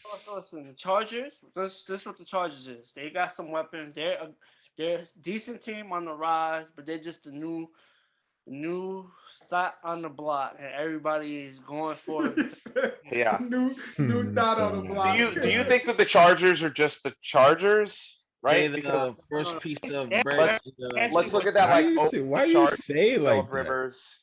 But are the Chargers the Chargers? Like, the Chargers are going to be that team that they're good enough. They'll win 12 games. Right, they'll win 13. They won't do nothing. They'll go to the playoffs, but they'll fucking lose every year. Right. Like, you know what I mean? Like, are they the resurgence of that? Yeah, right. The resurgence of that former Chargers team. They're a team on the rise. So it's like, once they show flashes, everybody, Chargers this, Chargers that. Let it, you got to calm down. They're not there yet. They got to rise. There's some regular season games. Let's see what they do in the playoffs first. Let's see if they make it to the playoffs. It's not even guaranteed they're going to make it. Not saying they're not going to make it, but I'm pretty sure there's a lot of AFC teams that are going to make their run. Right. Yeah. And then on the other side of things. The Raiders are the Patriots good? Houston almost gave them a run for their money. They beat the shit out of the Jets last week, but it's again, injury to Zach Wilson. Mike White was not prepared to go into that game. They beat the Jets too at home. And again, it was like defense played horribly. Zach was missing crazy passes. Who else did the Patriots beat? So that's 2 wins against the Jets, 1 against the Chargers. Who else the other team they beat? Oh, Houston. So it's like, those 4 wins, it's like, are those even I'll give them the Chargers win, but what are they? Like, are they good? Are they not good? Are they okay? My whole thing is I've been seeing everywhere that Mac Jones is the new Tom Brady, and this is he was the best. But from what I see from him, he doesn't even have to. The most NFL ready QB. They was talking. He's probably the best quarterback that come out this year. It's a lot of Mac Jones bandwagon jumping I see from the pros. But again, I don't see much from his big head ass. Maybe because I don't know, he with the evil genius and he just know how to minimalize him. But it's like, we don't need you to do much. We're gonna work on this defense and then little dishes and let everybody else work, and it makes him look good. But I don't know what that to be an elite quarterback or what's considered a good quarterback in the league. And again, I know we could probably, and people that are thinking I'm hating are going to think that if you look up other stats of quarterbacks, you're okay. To be a serviceable quarterback in the NFL, you should have over at least 60% of your completions. Right. Mac Jones threw the ball 35 times and only completed 18 passes. Yeah. That's like 43%. That's like 51, maybe 51 point. You know what? Hold on. 51.4. That was pretty good, Eddie. So again, I don't know what his season stats are, but I just think he doesn't have to do too much. Damon Harris is a fucking monster. I mean, the guy basically has 100 yards and a touchdown in every game. Since I got out of there, I don't know exactly what he had this game, but I'm pretty sure he had multiple touchdown game. if he did not get that 100 yards. And where are you, you son of a bitch? Where are you? What you talking? Uh-oh, I lost the game. How the fuck did I lose the game?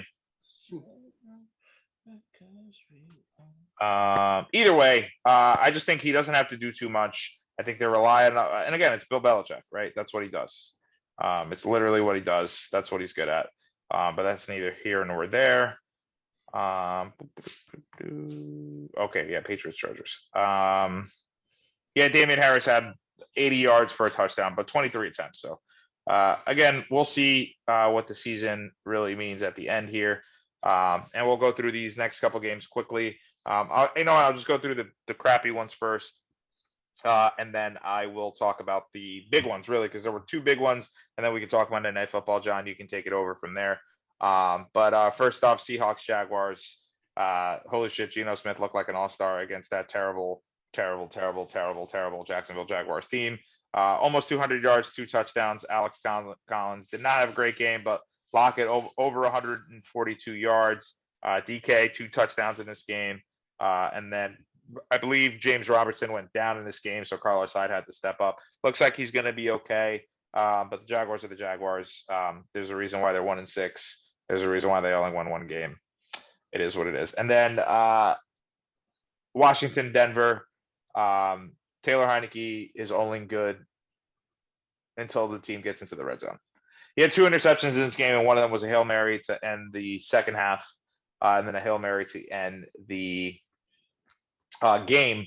But he looked really, really good. And it looked like the Broncos tried to give that ball up. Chase Young did strip sack Melvin Gordon with they were trying to run the clock out. And there was about, I think, 1 minute and 12 seconds left.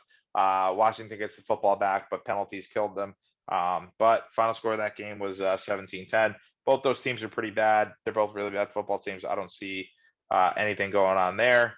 But I guess the game of the week. Jameis goes down in this game early. Carted off the field. John, your boy, the GOAT. The GOAT. Go Brady. Go Brady. Go Brady. Tom be acting like he afraid of the Saints. Tom is now 3-1 against the Saints. 1-3 against the Saints. The one game he won in the playoffs where it mattered. But Tom strip sacked once to turn it over and 2 interceptions, one of them being a pick 6 to end the game there for him. Chris Godwin went off. Sure, Mike Evans had a good deep catch. He only had the two balls that he caught. Cameron Brate, caught a few for him. Playoff Lenny did what he did. Gio Bernard actually was very good in this game. But John, what happened to your boy, man? You said what? Say that again. What happened to your boy? What happened to GOAT Brady? GOAT Brady. He's GOAT Brady. Was he afraid of New Orleans? He afraid of Sean Payton? He's afraid of the fans. Like at first, I didn't watch the game. I seen the score. I'm like, yo, what's going on? Then I'm like, that game was on Fox. So I was like, all right, let me tune in because I watched the Jets Bengals game. Yeah, I was like, let me tune into this game. So I'm watching the game. He did miss Mike Evans one play for like a touchdown. Oh, big time! Yeah, he threw it way overthrew it. Yeah, Mike Evans would have had it, but he missed Mike Evans. But they connected later in the game. But I don't know. He just didn't. It was one of those games he just didn't have it. He's still the GOAT Brady, but he ain't playing like GOAT Brady Sunday night. Right. So I called it the week of the backups. Trevor Siemian steps up in this game. 16 for 29 for 159 yards and a touchdown. Jameis was going to have a fucking awesome game too. He was using his legs. He looked really good, but and then also shouts to Jamie. Maybe you put this clip in there. At the end of the game, they all celebrated. Jameis with the crutches, not giving a fuck. He didn't care. He has a torn ACL. He's going crazy. No, torn ACL and MCL. Yeah. Then they got but either way, great game, great win for the Saints. At the end of the day, I think I knew it was gonna be bad. The way he grabbed Jameis when Jameis ran off, the way. And it was like a horse collar, right? They called it a horse collar at the end there. It looked, I don't know if they called it, but it did look like a horse collar. He grabbed him and he just pulled him back. And who pulled him down? It was Baker. No, don't matter. I think. Look, any defense that has Dominic and Sue on it, I'm like, nah, yo, I don't fuck with any of them dudes, yo. They fucking dirty. They're gonna step on hands when they can. They're gonna kick. They're gonna spit in mouths and shit when they can. Teaching them all they move. Son, you ever see the longest yard where they wear the gloves and he got the brass knuckles on underneath? And Dominic got that on all of them, son. I'm telling you, he is scumbag. Next up, again, we did talk about the week. Talked about Mike White. Talked about Trevor Siemian going in there and beating the GOAT. Let's talk about the other redhead that I will confuse Andy Dalton and Carson Wentz with for the rest of my life. Cooper Rush. If you haven't heard of him, everyone automatically counted the Cowboys out when they heard that Dak was not going to be out. What's his name? Cooper Rush. That's a good porn name. Okay, before you get into the breakdown of this game, yeah. I said last week's pod, this is the game the Cowboys will lose, but then I remembered Kirk Cousins on prime time is shitty. So I was like, John, I want to apologize to you. Danny Dimes is better than Kirk Cousins. So, hey, since you brought it up, break down your team.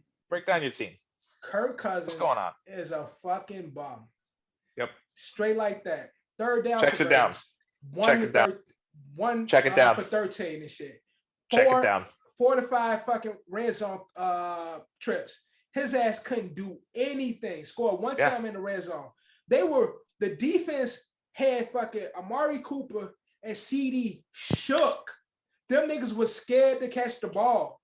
They were waiting for the hit before the ball came. CD kept dropping. Yeah, they heard footsteps for sure. Yeah. Amari kept dropping it. Defense was smacking, and it's with Danielle Hunter going down. He's out for the season too. Vikings D lineman.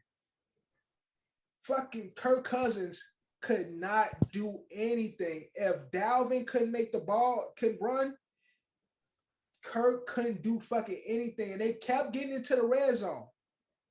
Like 5 times. His ass could not convert 1/3.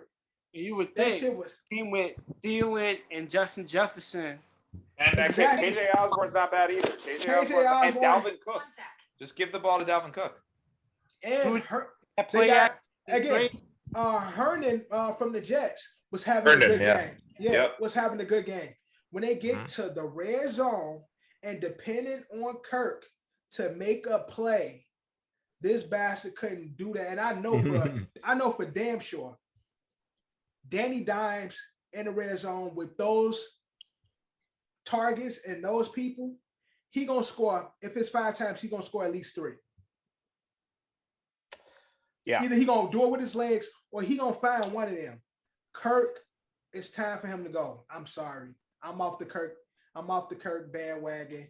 This pissed me off. This was our win. This was a guaranteed game. They smacking fucking Cooper Rush. Smacking his ass. Defense had a hell of a game. Even with 2 down corners. They were playing Cowboys perfect. But Kirk Cousins was keeping them on the field, and we already know that ain't fucking good because Kirk would go out there and 3 and out fucking every fucking time. 3 and out, 3 and out, 3 and out, 3 and out. Can't do shit. I'm tired of Kirk. So what do you think of this? I know John is hoping that maybe he chooses the Giants, but let's say he decides to go follow in Favre's footsteps. What happens next year? The bad man. I said that in the beginning of the season. I said he gonna do the. You gonna do a cup of coffee with the Jets? Yeah, he's gonna do the cup of coffee with the Jets and come to the. He can cup of coffee with the Jets. Maybe sexually harass one of the workers there. Send dick pics. Sorry, Brett. That's what you did. Let's call it real tough. Wrangler Gene. I already know what A-Rod doing. He gonna go to Minnesota. He gonna drop off in New York for a second, and he's gonna go to Minnesota. But he gonna win in Minnesota. I already know that's how. Yeah, that's why I ain't worried about it. I ain't worried about it. For sure. The only other thing that I have to take away from this game is the Cowboys. John, I know you're not going to want to hear it. I know that you have your maybe unbiased opinion, but if Dak stays healthy, this team is really fucking good and could win a fucking Super Bowl. Look, my only fear with Cowboys is Dak. They still ain't got Zeke going yet. And to me, again, I usually don't watch their games. I watch because of the Vikings. The way that they're using Zeke right now is that they're using Tony Pollard more to receive more. Right. So Zeke is just chilling. So you know what that means? They're gonna let that boy loose in the playoffs. My only fear watching them play against the Vikings, who has a decent defense, how afraid Amari and CD were playing, how they receiving core, how scary. Did you see that toe tap that Amari Cooper had though in the end zone there? Right. Yeah. CD had a drop, but CD had some. And then also the kid Wilson who caught the touchdown. Wilson threw the catch. Yeah, and then he threw one. Yeah. They were playing. They was hearing the footsteps a lot in that game where they were missing a lot of plays. And I think when they play against a better defense that can get to the quarterback, they might be in some trouble. They look great, but they might be in trouble against a better defense. I think they lost their starting quarterback and they didn't fucking skip a beat. It took them a while to get used to it, but they're still fucking very good. Quick thing, it was the first time in NFL history, Cooper to Cooper touchdown. Some point, Cooper to Cooper.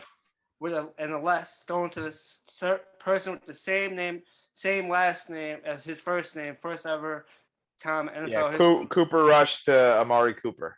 That's one of those pointless stats. Yeah. It really is.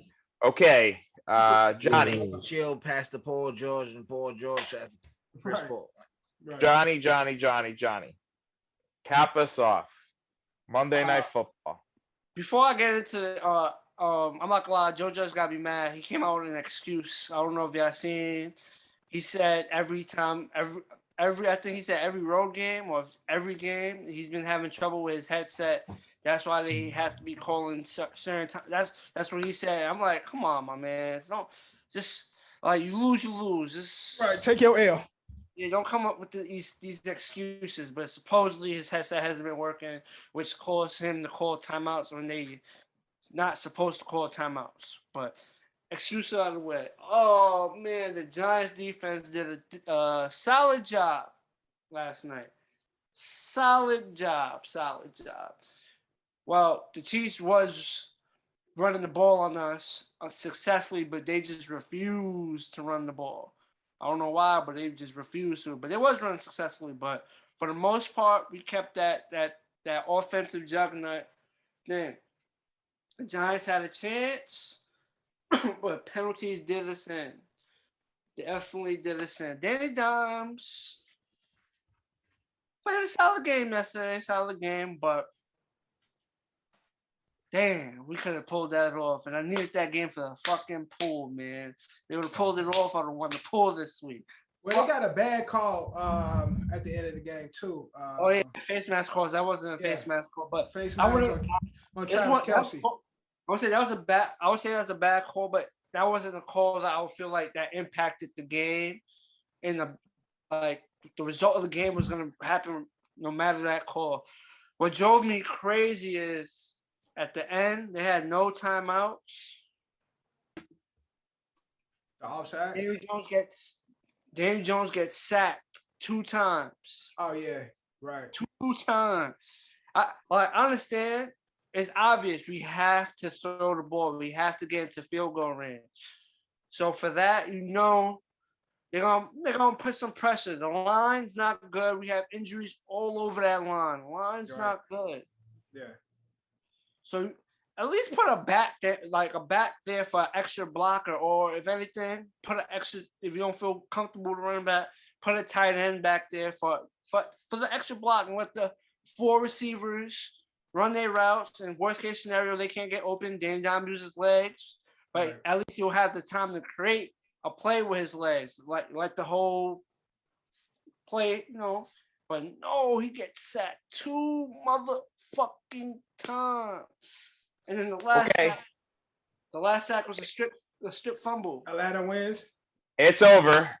We called it. You heard it here first. The Atlanta Braves have broken the Atlanta curse.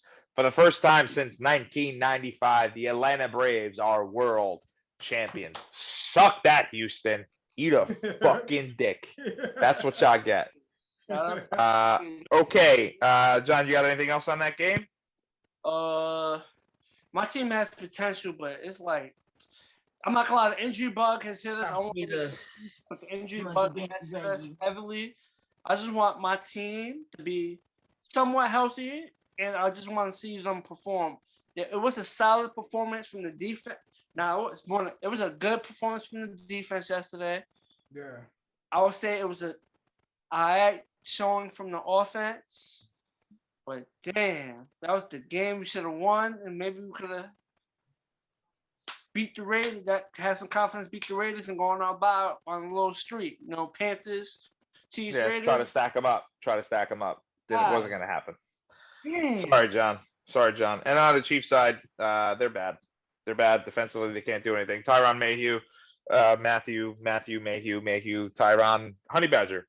Don't give a shit about anything. Criticize in the media, calling out his team, calling out his defense. They have to be better. But I do have one more stat before we go on to our pick'ems. I did kind of hint to this earlier, but just so you guys know, the Saints beat both the Packers and the Buccaneers. Okay. The Buccaneers beat the Saints. Mm-hmm. Washington beat the Giants. The Bills beat Washington. The Titans beat the Bills. The Jets beat the Titans. Therefore, the Jets are the best team in the NFL. Just saying.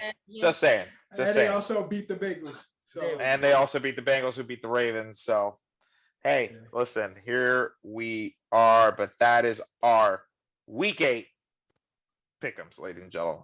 Okay, now that's the Week 8 pick'ems now. But before we go on to Week 9. Sorry, that's the Week 8 recap. Sorry. Recap. Before we go to Week 9 pick'ems, I do have an OSA question from Don Decap.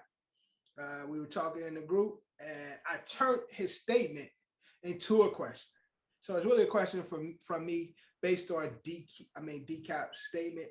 And the question is this: is Chase Young top 3 defensive lineman? I think he has the potential to be. I'll take this first. I think he has the potential to be. I know. I understand. I understand what you're saying. I think this last year's version of Chase Young, freak, right? The Predator, whatever the nicknames were, he was a monster. We saw it a little bit this week, forcing that last fumble there. But it's like he's not having a good year. Call it a sophomore slump. I don't want to say that he's not. As it stands of this year, no. I think Aaron Donald is your one. I think Khalil Mack is still there in the top. I think Myles Garrett is better. Myles Garrett is still there. I still think TJ Watt is there. There are guys that I can put ahead of him right now. And it's all solely because he's having a pretty bad season this year thus far. Montez Sweat is playing better than him right now, and that guy's on his team. You know what I mean? Right. And he's not as highly touted from the games that I've seen. Yeah. Now, Decap, you might say I'm wrong. You might say I don't know what I'm talking about. But I'm just saying, as it is this year, he is not having the same year he had last year. I mean, this is a guy who was a rookie who was voted in the top NFL 100 by his peers. This year, I think he'll get it based on his name, right? You know, just like who he is at this point. I think he's earned a lot of respect in the NFL to get that. But this year, he has not. Again, outside that big, he has a few spotty plays here and there. Yeah. But I think he has the potential to be top 2, really. Just as it is right now, no way. World of talent, world of potential. Not top 3 yet. Drew, is Chase Young top 3 defensive lineman? No, he's not. Not yet. All right. John, is Chase Young a top 3 defensive lineman? Now, top 3 overall defensive lineman? Yeah, top 3. And what was the names Ed said? Ed said a bunch of them. Myles Garrett, TJ,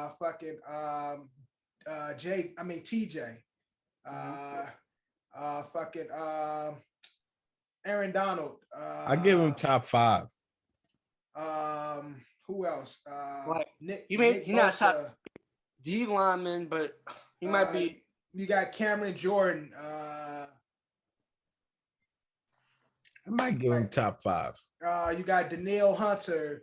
He got a lot of talent. If we're gonna go off what he has potential and he has a high ceiling and he's very talented.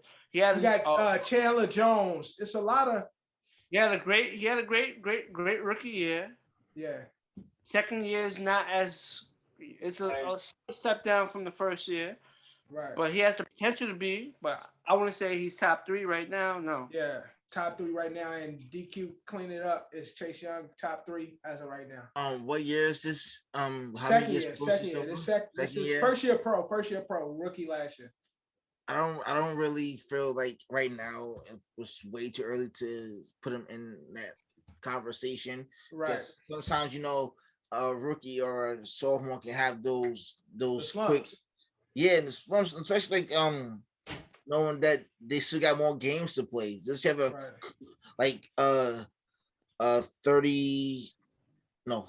60 plus 16, whatever 60 plus 16 is 32. There you go, 32 like games. Doesn't mean like you have the ring go top 3. Yeah, I mean world of potential, world of talent, but just not quite that.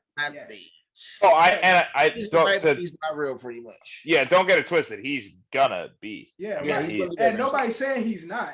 That boy, nice. The ceiling is super high. Yeah, it's what a lot of players go through. It's not everybody. It's some people break it, but again, there's a reason why there's a nickname, the sophomore slump. Like it's just what happens. Yeah. All right, perfect. And that's our one OSA question for the NFL. But before we get into the pick'ems, I do have one more thing. We are in week 9. This is the midseason. So let's get in our power rankings from 5 we're halfway there. So we halfway there. Living 5 on a to 1 power rankings. DQ. NFL power rankings at number 5. Who you got? My number 5 is the Bucks. Buccaneers at number 5. Good pick. John, at number 5 with your NFL power rankings. And I actually put them down this week, so yeah. Can't see if I did. At number 5, I put my four. At number 5, y'all gonna be shocked by my answer, but at number 5, I put the Kansas City Chiefs. Oh wow! What? Still in your power rankings. Still in the power rankings. John ain't giving up. John is not giving up on the Chiefs. Pat Mahomes, baby. He like I can't have him at number 1, but I got to keep him on the list. All right, Drew. At number 5 power ranking, who you got? Green Bay Packers. Green Bay Packers. Number 5 on Drew's list. Number 5 on my list as well, so I'll throw it out there. Ed, number 5 on your list. My number 5 is the Dallas Cowboys. I'm not ready to put them in that top 3 yet. I think there are 3 teams in the NFC that are better than them, but they do have the chance to win the Super Bowl. Right behind you, Ed. Copy. All right, DQ. Number 4, who you got? Even though this is one of one of Drew's terms, my second favorite team, the Bengals. The Bengals. Oof. All right, good pick. The Bills. Oh, you said Bills. I thought you said the Bengals. I thought he said the Bengals. I was like, damn. I mean, I got them like 8, 9. Bills. Got you. Got number 4. All right, John. It's my stepdaddy favorite team. Number 4, who you got? Number 4, I have the Arizona Cardinals. At number 4, them boys out there. All right, Drew. Number 4, who you got? Dallas Cowboys. Dallas Cowboys at number 4. I have the Tampa Bay Buccaneers at 4. Ed, who you got? My number 4. It's only because of their record. I fucking don't like them. We all know this, but they finally got that fucking L this week that they deserve. Number 4, Arizona Cardinals. The hate is real. All right, yeah, DQ. I just like them. I just don't like. I like D-Hop. Right now, my number 3 is my guys, the Dallas Cowboys. The boys. All right, John. At number 3, who you got? At number 3, the Bad Men. Number 3, Green Bay Packers. Drew, who you got? Tampa Bay. The Buccaneers. I'm interested to see what Drew's list is going. At number 3, he got Tampa Bay. All right. At number 3, I have the Bills at number 3. Ed, who you got at number 3? Following suit, you're going to be surprised by who I don't have in this top 5 because of the loss this week and because of the issues I see. But my number 3 is the Buffalo Bills. All right. DQ at number 2. My number 2, I got the Rams. Rams at number 2. I'm interested to see that number 1. All right, John, number 2. Goat Brady. At number 2? Yep. Okay. Go Brady at number 2. That's Drew, my number 6. Who you got at Cardinals.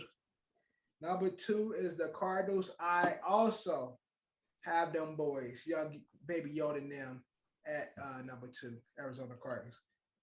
Ed, let me see how your list going. Ed, what you got at number 2? My number 2 is the only team to put the number 3 to where they were, and that is Aaron Rodgers and the Green Bay Packers. It doesn't matter who he has. Look, the Buccaneers aren't on my list. They're my number 6. They're outside looking in. I think they have a lot of problems defensively. Again, I already said that they're dirty. Yeah. Their offense is amazing. It's great, but it looks like they can't fucking stop anybody the way that they used to. Cowboys almost gave them a run for their money. They lost to the Saints, and again, I know it's a divisional game and they know each other, but Buccaneers are good. Buccaneers can still fuck around and win the World Series. You can fuck around and win the Super Bowl. Right. But as of right now, the way I see it, there's a team that's better than the Packers. And I think we all know who that is, especially now, especially after what they just did. Yeah, definitely. Okay, and we're going to get into the number 1. DQ, I want to see your number 1. You got a number 1. Number 1 is another turning point, a fork stuck in the road. Time buys you by the wrist, where to go. Green Bay. Packers at Green Bay. I see what you did there. I see what you did. Very Green Bay. Get it. I get it. Green Day. I was like, why is he singing Green Day? I didn't get what I was like, is it? I'm trying to. I was thinking way too hard. I was waiting for the melody to come in where he was gonna say the team name. There's something unpredictable, but in this rain. I hope you have the time of your life. I'll let y'all get Are we gonna get copyrighted on that? No. We were singing it terribly. They don't care. Karaoke don't count. There he goes again with his spoon. All right, John. He just switched. What you eat, bro? That's how Drew look. John, number 1. Yo, let me eat, number bro. 1, I'm going with. Wow, I was about to say St. Louis, but the Los Angeles Rams. Number 1. Also, Rams number 1 for me. Drew, who you got at 1? Los Angeles Rams. All right, Ed. Yeah, I got the Rams, man. I mean, again, their offense is already crazy. Like I said, Cup has already shattered his own record. And then they stacking the defense. And now they stack that defense. I mean, it is just unfair. It's a recipe for disaster. Don't get me wrong. This is like the dream team era. It usually happens. I think this time around, I don't think it's. I don't know. They got a quarterback that they can trust. I never liked the Rams, like early Rams with Jared Goff. I didn't really respect his game. But Rams is known to go get the big names on the defense. But again, the big difference is Jared Goff and Matty. Yeah. So yeah. That's a big difference. Yeah. I know the Rams lost to the Cardinals. You know, we might get some heat that the Cardinals are lower than the Rams are, but it's like I think the Green Bay showed the Rams. Aaron Rodgers showed the Rams like, oh, that's how you beat them? Yeah, you can do it. Yeah, right. It can be done. Possible. Right, but that's our 5 our power rankings for the mid-season. We'll get into our next power rankings at the end of the season, going into the playoffs. But we're gonna get into our pick'ems for week 9. Now, in regards to week 8, DQ was leading this week. DQ was the front man. I had a bad week too, and because of that, Ed is my closest competitor. We both had bad weeks, so I am still in the lead. And by how much? Ed has never had me, so win. Week 9, DQ had 9, Drew had 8, John was 7, I had 6, Ed had 5. Kev is always being Kev at the bottom with 4, and then the overall. I'm ahead by 3, Ed. I got 81. You got 78. Drew's 1 game behind you, sneaking up with 77. DQ has 76. He's not too far behind. John was 71. You got a little gap between John and Kev is on his own stratosphere with 54 wins. stratosphere. He's on like the Earth's core at this point. Right, he's on the core. So we're gonna get into the pick'ems. Do y'all have the? I got it ready. Yeah, it's my turn this week. I got Drew. I already put them in. So look at the app. You see my picks are in. Okay, so Drew got his picks. So did I. So your picks should match what you about to say then. Yes, dummy. I'm looking at the app right now. Okay, so you looking at it. I'm the dummy. But Yo, you sucking on that bone way too much, Drew. There ain't no meat on that shit. You suck the like, meat off that bone, son. Actually, I'm Jamaican. We chew the bone. Actually, Hey, nigga. Fatima killed him for dead.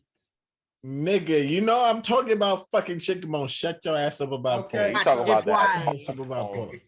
bone nerd? I just know most Jamaicans would have heard you say that and they've been ready to get at your ass. Hey, wagwa, hey, Nah, Drew. y'all motherfuckers are. Me not talking like that, Drew. Okay? So Okay, you don't be eating chicken bones on camera. What are you crazy? Crazy. Whatever. Next segment. Fuck on that, yo. 9 pick'ems on Thursday night. Well, yeah, Thursday night we got the Jets versus the Colts. I'm doing the spreads, or you doing the spreads? I got the spreads this week. Goddamn, money line for the Jets right now is plus 400. I like that. I like that line. I bet against the Jets before. Not going to do it again. I should not have done that against the Bengals. I don't know why. I wasn't a rider last week, and I'm mad enough to admit that's my bad. But the Colts are favored by way too many points, 10.5.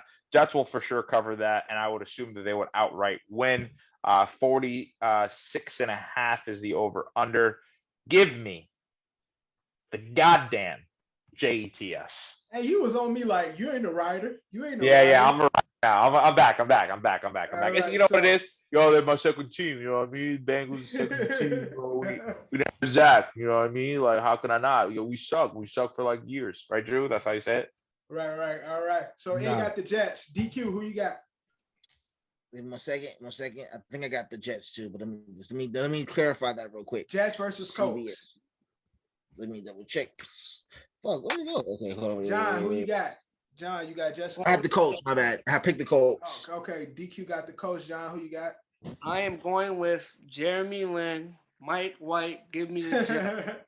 All right, Drew, who you got? Jets. Yeah, that was lightning in a bottle. That ain't gonna happen again. So I'm going with the Colts. Listen, Mike LaFleur is up in the booth now. He can see the whole field. Right, okay? He can see the whole field. You can see the whole field. Next up, we got the Falcons versus the Saints. There goes the spread in your pick. Falcons. New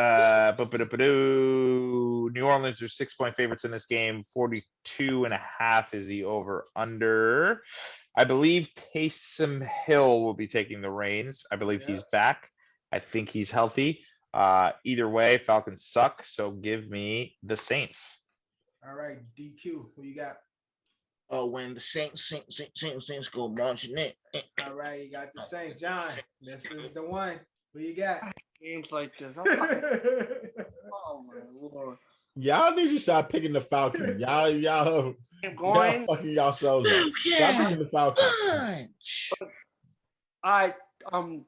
The Saints is at their third string quarterback. They're not at their number 2 string. They're at their third.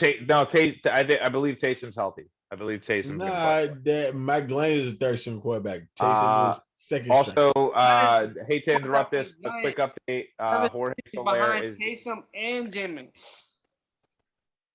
That's third string. Yeah. So who you got, John?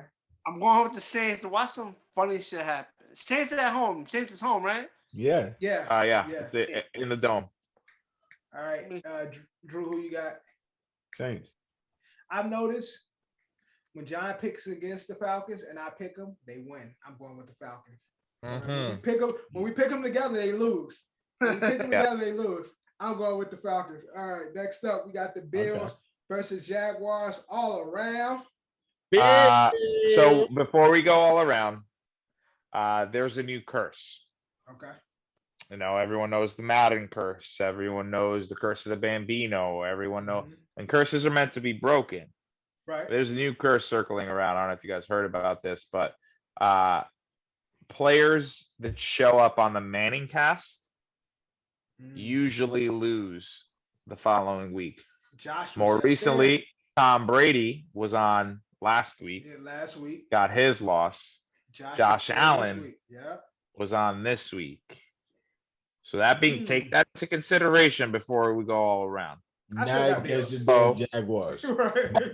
Is hanging 14.5 points on these Jaguars, which is crazy.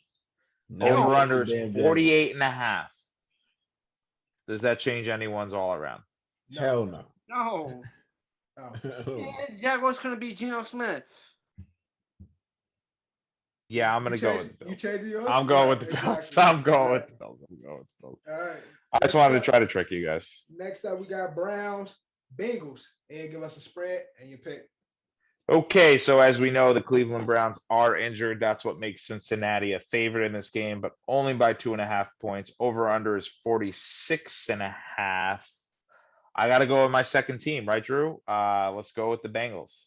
All right, DQ, who you got? I got the Bengals. To me, like, all right, cool. John, who you got? You don't even like the Bengals, man. I do. I really do. I love him. Tyler Boyd's my guy.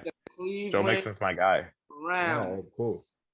Yeah, see, this is a tough one for me. I want to say Nick Chubb will be better than last week and actually go off. Yeah. It was his first game back off injury. Now his game. He got a touchdown too. He got a touchdown in this game. Odell still sucks though. I got affinity for the Bengals and Burrow. I do. I just love them so much. They're such a cute team, you know. I'm gonna go with the Browns though. Drew. Oof. All right, cool. I'm gonna go with the Bengals. All right. Next up, we got Broncos versus Cowboys spread. Ooh, yes. Broncos Cowboys. Sorry, I wasn't ready for Broncos Cowboys. I apologize. Oh, nah, get we have the spreads at. Oh, my stock is going up. We can do our roll. The game's okay. Separated. Yeah, it's. I always have to find it. I usually prep before, but so Dallas is 9.5 point favorites in this game. 49.5 is the over under.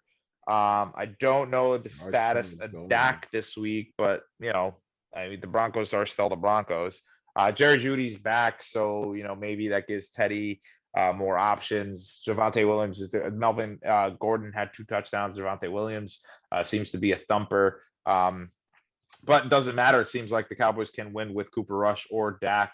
Offense didn't really skip too many beats, as you said, Dev, that they heard footsteps, the wide receivers, but it ultimately ended up with a W for them. So give me the Cowboys. All right, DQ, who you got? All right, yeah, true. All right, John, who you got? Yeah. John, who you got? What's the game we're talking about just now? I just zoned out. My bad. Cowboys, Broncos. Spread 9.5 point favorites of Dallas. 49.5 is the over under. Rush, Dak Prescott, shit. They could take Jason Garrett back from us, and I'm gonna Kellen Moore, throw him in there. Kellen Moore, whoever. Cowboys. I'm going with the Broncos. Drew, who you got? Yeah. You gotta go with the Cowboys. All right, next up, we got the battle of the 1 and 7s. We got the Texans versus the Dolphins. Ed, give us a spread of your picks. Hey, so this is the Johnny's infamous shit bowl, toilet bowl. This is the shit bowl. Garbage bowl. It's funny because Houston, Miami, Tua, Watson trades. Looks like Watson's going to be watching from the sideline or wherever the hell. Where is Watson? Does he even go to the games? No. Nope. So weird, dude. So weird. He's getting all that fucking money. But Miami is actually 6.5 point favorites in this game. Over under is 46. This Dolphins are on a 4-game losing streak? I'm going whatever opposite of what you do, Ed. So you're gonna go opposite of me? Yeah, I'm going opposite of you. All right, fuck it. I'm going Texans. Oh, okay, damn. All right, I thought you were going to go Dolphins. Nah, Texans. I'm going Texans. I like it. DQ, who you got? Dolphins. This nigga stupid. He's fucking dumb as hell. John, who you got? Shit bowl. If who? Tyrod's playing, I'll go Texans. Oh, I forgot that Tyrod might be playing. If that makes it even better. If Tyrod plays, I'm going Texans. If Tyrod doesn't play, you have to make your pick. Make your lock pick. It in. Listen, I'm making my pick. I'm just saying. Dev. Honestly, this brings up a really good point. Every fucking week we have to make our picks by Thursday, and so much changes from Thursday to Sunday. Can you please find a way where we can change our picks after? No, you can't because there's a Thursday. I know, but you should be able to let us pick on Thursday and then lock in our picks again on Saturday or Sunday morning before kickoff. Okay, but then that means we will have to completely cut out this segment in the episode. No, not for the OSA. I don't care about that. I care about when it comes to money. You said you saying I'm saying in the money pool. We should be able to change our picks on Sunday. Thursday and Sunday. Yeah, because so much happens. You never know. I could do that. Thank you. I appreciate you. I'm gonna make some changes. Hold on, give me a quick second. For the money pool, I can make that happen. All right, cool. I've only been saying it for 2 years, but have you? I mean, but so we're discount the Thursday night game though? No, Thursday night still locks, but I think you should be able to make changes Sunday morning before the games kick off. Because that'll work. I like that. Because I do like that. Basing your picks off what happens on Thursday or before Thursday, and then Thursday night or Thursday, Saturday, Friday, Saturday, a lot changed before the game. So I can make that happen. Yes, that's no problem. I'm going to go with Dolphins, but in that money pool, when it gets close to it and I find out that Tyrod information is going to be a different answer, but I'm going to go Dolphins for this. Well, I'm going by Dolphins by default. I thought Ed was going to go Dolphins, so I can go Texans. But okay, I'm a gambling man, so I'll go Dolphins. Drew. Dolphins. All right, next up, we got the Raiders versus the Giants. All around. Honestly, let me say this before we go all around. I'm going to say this before we go all around. The Las Vegas Raiders of Anaheim Angels, Oakland, Mississippi. I feel like they bounced around a lot. They are I made that up. They're only 2.5 point favorites in this game. Over under is 46.5. John, can you please, do you know any status of your wide receiver injuries? Is Saquon coming back? Is Galladay coming back? Is Saquon and Galladay are higher chances of coming back this Sunday? Saquon and Galladay? Yes. Ooh. I think that the target for Saquon to return from his injury was this Raiders game. And I know Shepard's supposed to be back too, right? Shepard. He played this thing and got banged up again. All right, so this game is at MetLife Stadium. Give me the Giants. Fuck it. Right. Fuck it. Give me the Giants. DQ, who you got? Got the Raiders. Eddie smoking some tweeds. All right, so Giants doing blows too. He got the Giants. I got the motherfucking G, man. I got the Raiders. Drew, who you got? I got the Raiders. All right, next up, fucking shit. We got the Vikings. We got Dad versus Drew. What? The Ravens versus the Vikings? Ravens versus Giants. I love how you didn't have to think about that. But yeah, so spread it. Okay, so it didn't take him much thought to it, you know. It didn't. Baltimore are 5.5 point favorites are the Ravens in Baltimore. 49.5 is the over under. Dude, every time I doubt the Vikings. Oh my God. So my wife just came in. It's officially my birthday, guys. Happy birthday, Ed! Happy birthday, you old man. You wanted to be the first one to say it. Old ass nigga. Yeah, I'm only 31. Are you kidding me? I'm like one of the youngest guys on this podcast besides Kevin. Fuck off, dude. I'm only 31. Actually, I'm the youngest guy on this podcast right now. No, Kevin is. I think Kevin is the youngest. Yeah, Kev was born 92. His fucking young ass, fucking pedophile. He's not a pedophile. I hate that I say this, but purple and gold versus purple and gold. Dev, I'm usually a rider for you, but I'm gonna have to go with the Ravens because Kirk Cousins sucks. He just sucks. All right, DQ. Thank you, honey. I love you.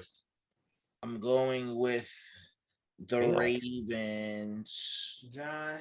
Ravens Nation. Oh, damn. Quick thing. Raiders just released Henry Ruggs. Well, that was damn. Oh, I'm definitely. Well, definitely happy. I'm going with the Giants. That nigga going to Gisnell now. Yeah, they don't got Henry Ruggs. Gee, motherfucking. That mean Darren Waller about to cook. Is he healthy? All we gotta do is focus. He'll be back this week. He'll be back this week. Okay. I laugh, but that whole situation is unfortunate. Yes.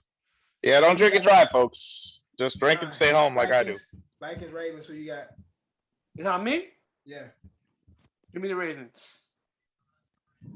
Against my better judgment, I'm going with the Vikings.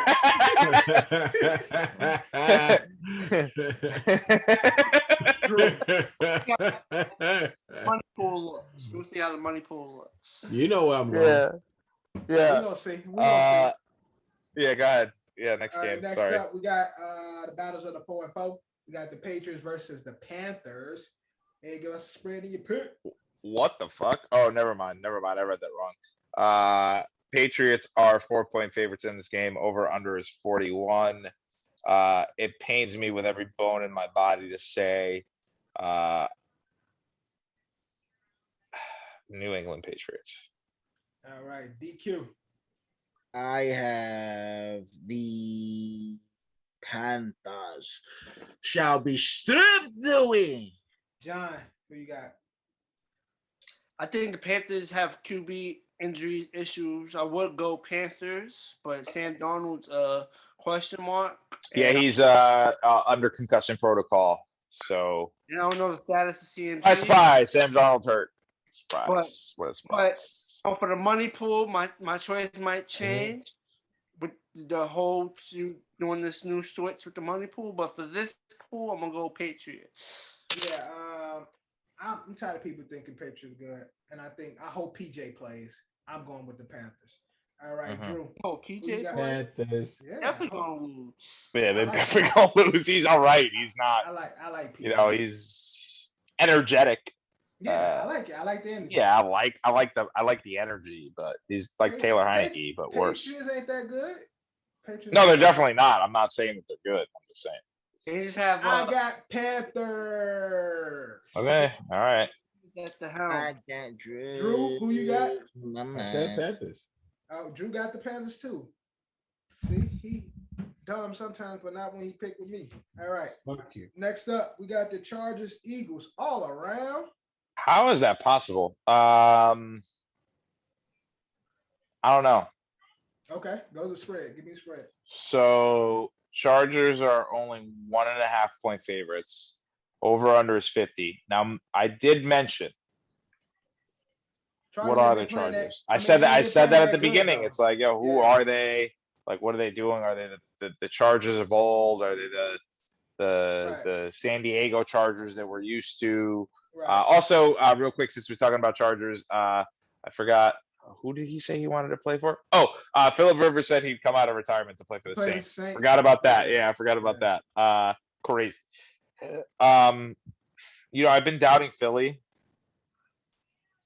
a lot. I don't think I ever picked Philly. And I think it's too close. I know I have this thing about Alabama quarterbacks. I don't think I've ever picked for an Alabama quarterback all year. So I'm going to switch it up. I'm going to go with the Eagles. The spread is too fucking close for me. Give me the Eagles. All right, DQ. Eagles, Chargers. Who you got? I got the Chargers. This nigga want to get his phone charged. Goof. All right, John. I'm going with the Chargers, and for my pick, you could put the Arnold Schwarzenegger clip. Go Chargers, go. Go Chargers. Yeah, go. Los Angeles Chargers. Get to the chopper, get down. Get down. I'm going to be the governor. Drew got the Chargers as well. Next up, we got the Cardinals, Niners, all around. So again, another close game. Again, this is why I like doing the spreads. I don't know why the spread is so close. 2.5 point favorites are the Cardinals. Over under is 46.5. This game is in San Francisco. They've been playing well. Is George Kittle coming back? John, somebody, Drew, stat check me. Let me know. George Kittle, just Google George Kittle. George Kittle. George Kittle, injury, play, doubtful, questionable. I don't see him on the injury report. I have him on fantasy team. He's projected to give me 8 points this week. Oh, okay, give me the San Francisco 49ers. Fuck them Cardinals, yo. Right, loyalty, Dev. Let's see where your loyalty's at, cut. Hey, let's see where your loyalty's at, cut. Okay, DQ, go. Got them Cardinals. All right, John, who you got? On the Cards. Now, I asked earlier in the season, can I switch my second favorite team? Nope, you can't. And Ed said I can't. So because of that, I'm going to go with the Cardinals. All right, Drew. Oh. Drew, who you got? Tisk. Cardinals. All right, next up, we got Packers Chiefs all around. Hold on. Pulling it up. I just had it and I lost it. Where the fuck did it go? Packers Chiefs, right? That's what we're talking about? Packers Chiefs. Right. Okay, so what? The Chiefs are 3-point favorites in this game playing at home. 55.5 is the over-under.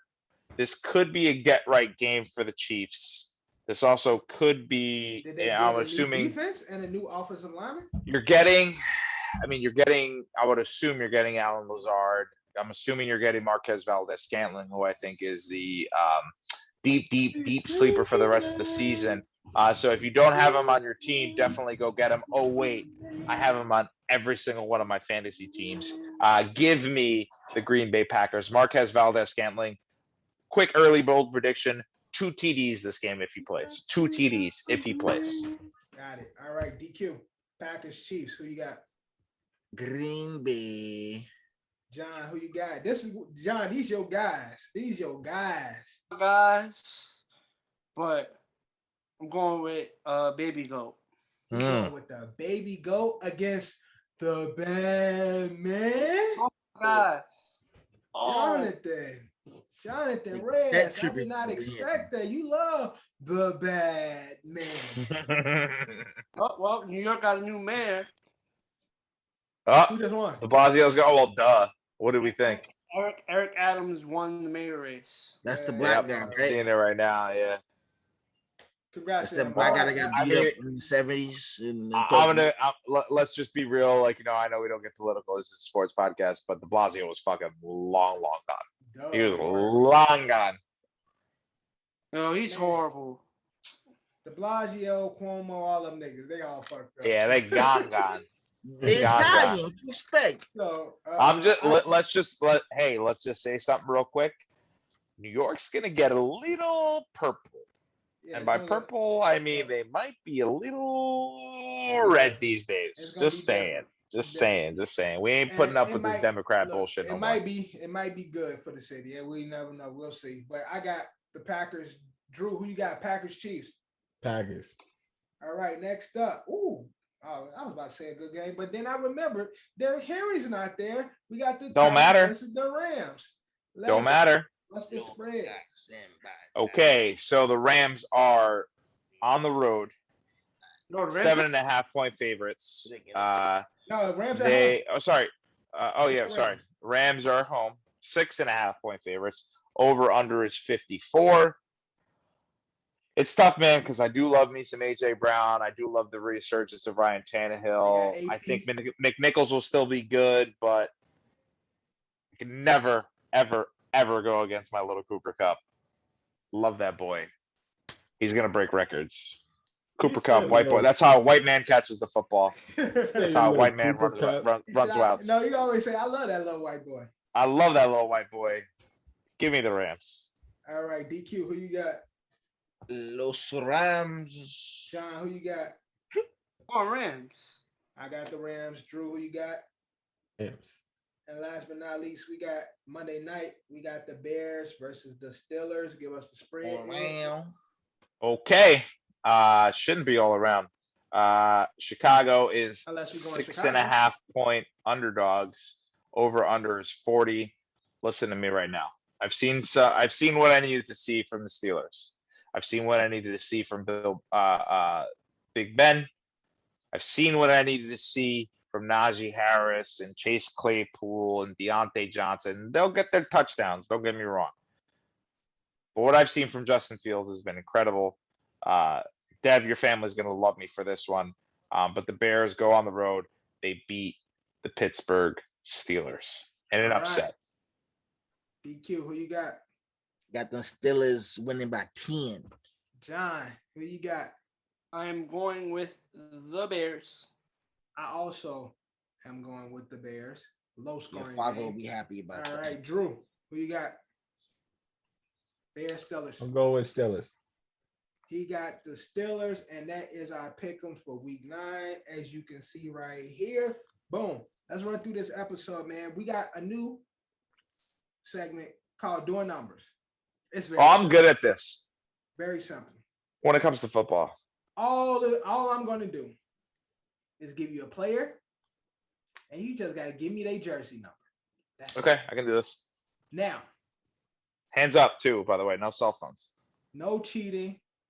It's already picked the names. They all random. I use my app to randomize it. So you have to name one person with that jersey number? I'm gonna give you the person name. You give me their jersey number. Oh, that's simple. Okay, we say. But it's all sports. It's basketball. It's basketball. Concept, but it's a matter if we're gonna get the number right. Exactly. And we will see. Now, each round you will get one mulligan. With that mulligan, it will go to the next person. All right. So it's process of elimination. Last person standing, 3 rounds. Got it? Gotcha. Now, looking at my screen, it will go from Johnny, DQ, Ed, and then Drew. All right? Okay. And around that way. So kicking it off, John, are you ready? Oh, yeah. You got to say the player number. LeBron James. Oh, his number is 6. All right. DQ, Patrick Mahomes. 15. All right. Eddie, Kevin Durant. 7. All right. Drew, Aaron Judge. Huh? Aaron Judge. 99. All right. Johnny, Lamar Jackson.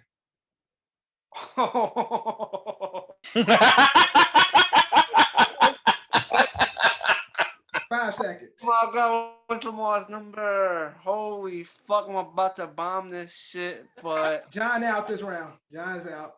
All right. DQ, Lamar Jackson. 8. All right. Eddie, Dak Prescott. 4. Right. Damn. Drew, Number. Jason Tatum. 5 seconds. 30. Oh, No, you out. All right. It's Ed and DQ. I told this shit was gonna get him. All right. Don't look down, DQ. I need to see your eyes. My hands are right here. I ain't worried about you. All right. DQ, Jason Tatum. 0. All right. Ed, Micah Parsons. Michael Parson? Michael Parsons. from the Cowboys. Micah Parsons, whatever you want to Oh, 11. DQ, Kidding me? Zach Wheeler. Who the fuck is Zach Wheeler? The pitcher. You're a pitcher? Jack Wilson? Oh, No, Zach Wheeler's a pitcher. He's a pitcher. oh, Wheeler? 45. Yep. All right. Eddie, Trayvon Diggs. 7. All right. DQ, Trey Young. Young, 11. All right. Eddie, Ronald Acuna.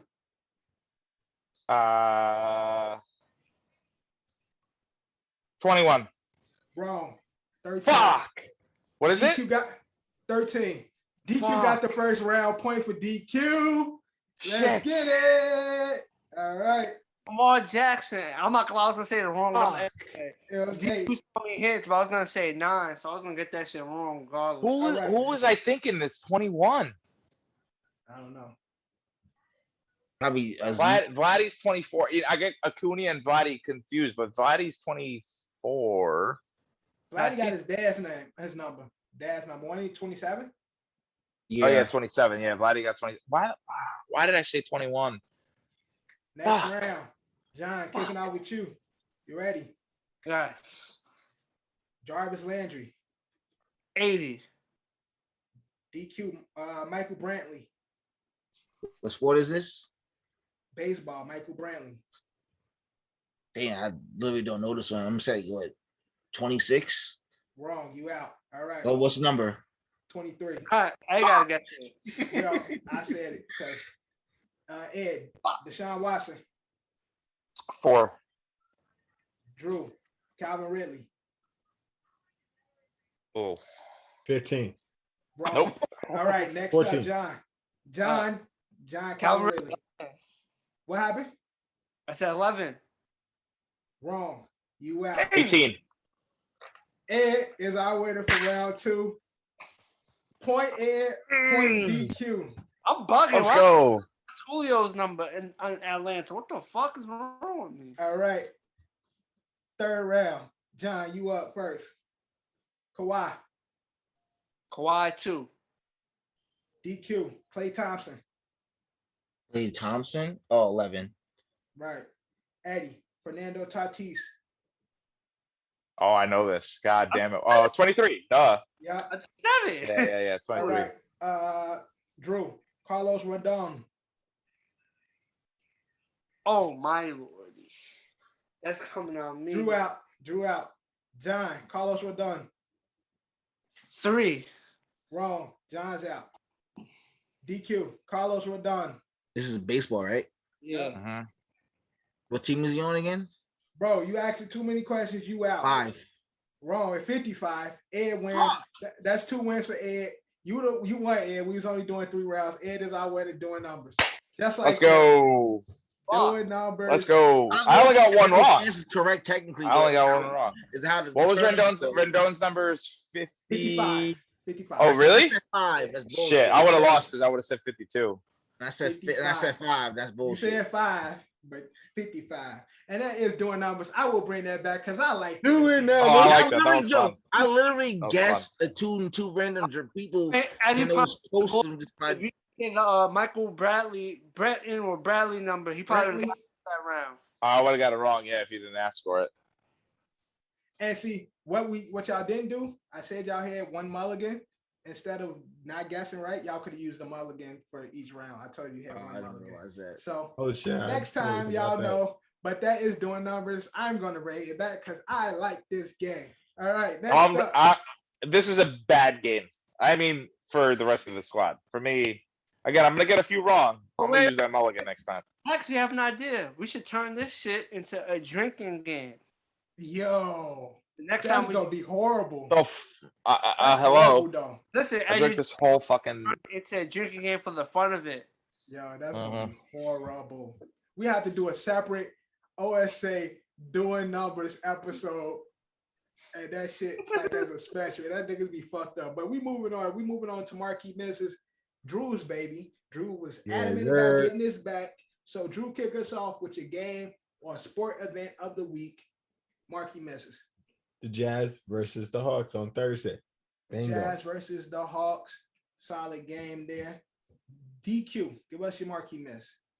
I'm also gonna go with the Rockets versus the Suns on Thursday. Rockets versus Suns.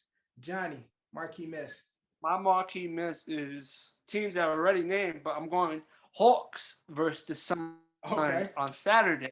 Got the other combination. Combination of the two.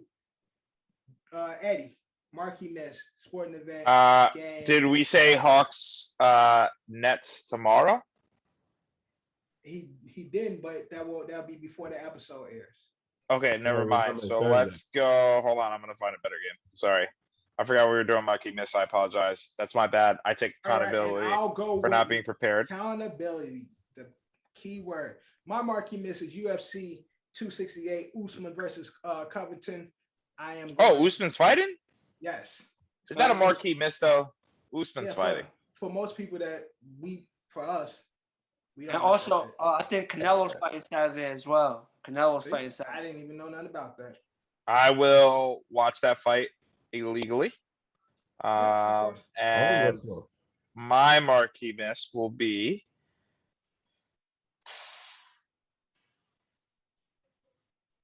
Rangers Canucks. Rangers, going hockey. Hockey. Bringing a hockey into it. We don't talk about that. But good That's shit. right. Marquee Misses. And last but not least, when you hear this, bold prediction for the week. Everyone got it wrong except for Ed. Ed was the only one right this week. That's right. Try to go on a streak again this week. This week. What was Ed's prediction? Knicks will go undefeated for the week. They did lose on Monday. Monday. But that was the week was over. Yep. Okay. Yep. I was saying, it's kind of close, but it's a new week. Yeah, he no, because he didn't say by our next episode. He said by. Yeah, I said by a week. By the hairs of your chin. He put it on. By the hairs of my gray chin, dog. Yo, I got mad grays. I got one back here. My chin. Yo, my chin is full of grays. I got a couple of grays here and there. I got a few of them. Drew, why you rub It's bad, man. It's bad. Nothing there. Why you rubbing your face? That's why every time I get shaved up, I'm like, yo, shave this shit, dog. Get that shit out of here.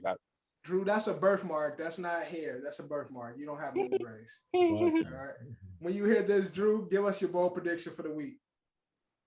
No, what? He's go run the table for until we get to our next pod, which is next Tuesday. Right. He's go win all their games. Ooh. He goes undefeated until our next episode. I can't even fucking do what you do. Your hands ain't that dry. His hands is like fucking fire. Yo, my hand is. And I saw him putting on lotion, but he needs some. Yo, your forehead's shiny as hell, Drew. He needs some WD-40 got a shiny ass forehead on his hand. He needs some WD-40 for his hands. All right, Eddie, give us your bold prediction for the week when you hear this. My bold prediction is that Elijah Moore and Denzel Mims both either rush or catch a touchdown this year. So touchdowns for Elijah and Denzel. Denzel gonna play? Denzel's he's in the offense now. He's there. They're using him. They just gotta fucking throw him up. Oh, also, quick stat to Jacoby Myers, I believe, is one of the only receivers in the NFL that has over 180 receptions and 0 touchdowns. How fucking crazy is that? That's crazy. Yeah, Jacoby Myers. Yeah, Jacoby Myers, like the law firm. Yeah. All right, DQ, give us your bold prediction for this sports. When you hear this by next Tuesday, my guy RJ Barrett will drop a 40 piece. 40 piece for RJ. Oof, RJ. Wishful thinking. John. Well, I'm going to keep it simple. Danny Dimes, 200 yards, 3 touchdowns with the W. 200. That ain't simple, yo. And a W. That's a lot of play. Where he's gonna throw like 196. He's gonna throw he'll throw for 1 touchdown, rush for 1 touchdown, and then they'll lose. And then John will be like, "Oh well, technically he did have 2 touchdowns." And I said 20 yards and 3 touchdowns, so it could be a combination of 3 rushing touchdowns with. Okay. All that's good. As long as he gets all of what you said. It don't matter. It's just TD with the W. As long as you get that 200 plus, as long as you get those 3 TDs with the W, you got it, John. And my bold prediction, the OG, my favorite running back besides Ricky Williams, AP is back. Adrian Peterson. And so AP gets 2 touchdowns against the Rams. 2 of them things. He gets 2. Josh McNichols will have more. I would hope so. He will have more of the yards. He'll have more of the yards, I think. But I think AP, red zone, AP. AP older, but he's still a big back. So big back, 2 TDs for AP in his comeback game. And that is our episode, season 2, episode 29, overall 79. We finally finished it. We brought a new game. Doing numbers, I love that game. That was funny. That was enjoyable watching y'all. And we trying to evolve it. We're gonna put we gonna turn it up. We're gonna get careful. Why are you showing the Jergens? Drew, what's good? It's not even Jergens, it's gold. Gold bond. Why that so close to your bed? We holding you up or something? No, nigga. You got a why you even got gold that way, bro? You just busted out. Nigga, it's about to be 1 o'clock in the morning. You're showing niggas lotion. You just showed me like, yo, nigga, I was lotion in my hands, bro. Stop acting weird. Wrap it up, B. Like, stop being weird, bro. Y'all being weird. Stop being weird, nigga. Episode brought to you by Culture Capsule, man. Sponsored by Don LLC, man. Wu-Tang Financial. Wu-Tang Financial. Thank you. Diversify your bonds, nigga. Thank you for watching it. Thank you for listening. Make sure you like, comment, subscribe. Bitches. Continue to send us those OSA questions. Continue to watch, continue to share, continue to grow with us, man. This is our podcast. I hope you'll be back next week. Hope you got the rest of the squad here. And we're going to be another dope episode. But yeah, like always, we out this bitch. We out. Happy birthday to the Don. Y'all, I'm old as shit. Love, you claim me the illest. You don't believe in yourself to forget it. You gotta put yourself up in position. Ice game on their ice. And my ice game's been in the kitchen. How can you tell me to pick a religion? I'm 24 and I'm broke as a bitch. But I'm a millionaire rich in the spirit. Yeah. Hoping you get my plight. 24 hours in a day. Goofy ass niggas might die by night. Stand clear. Hands in the air, I know my rights.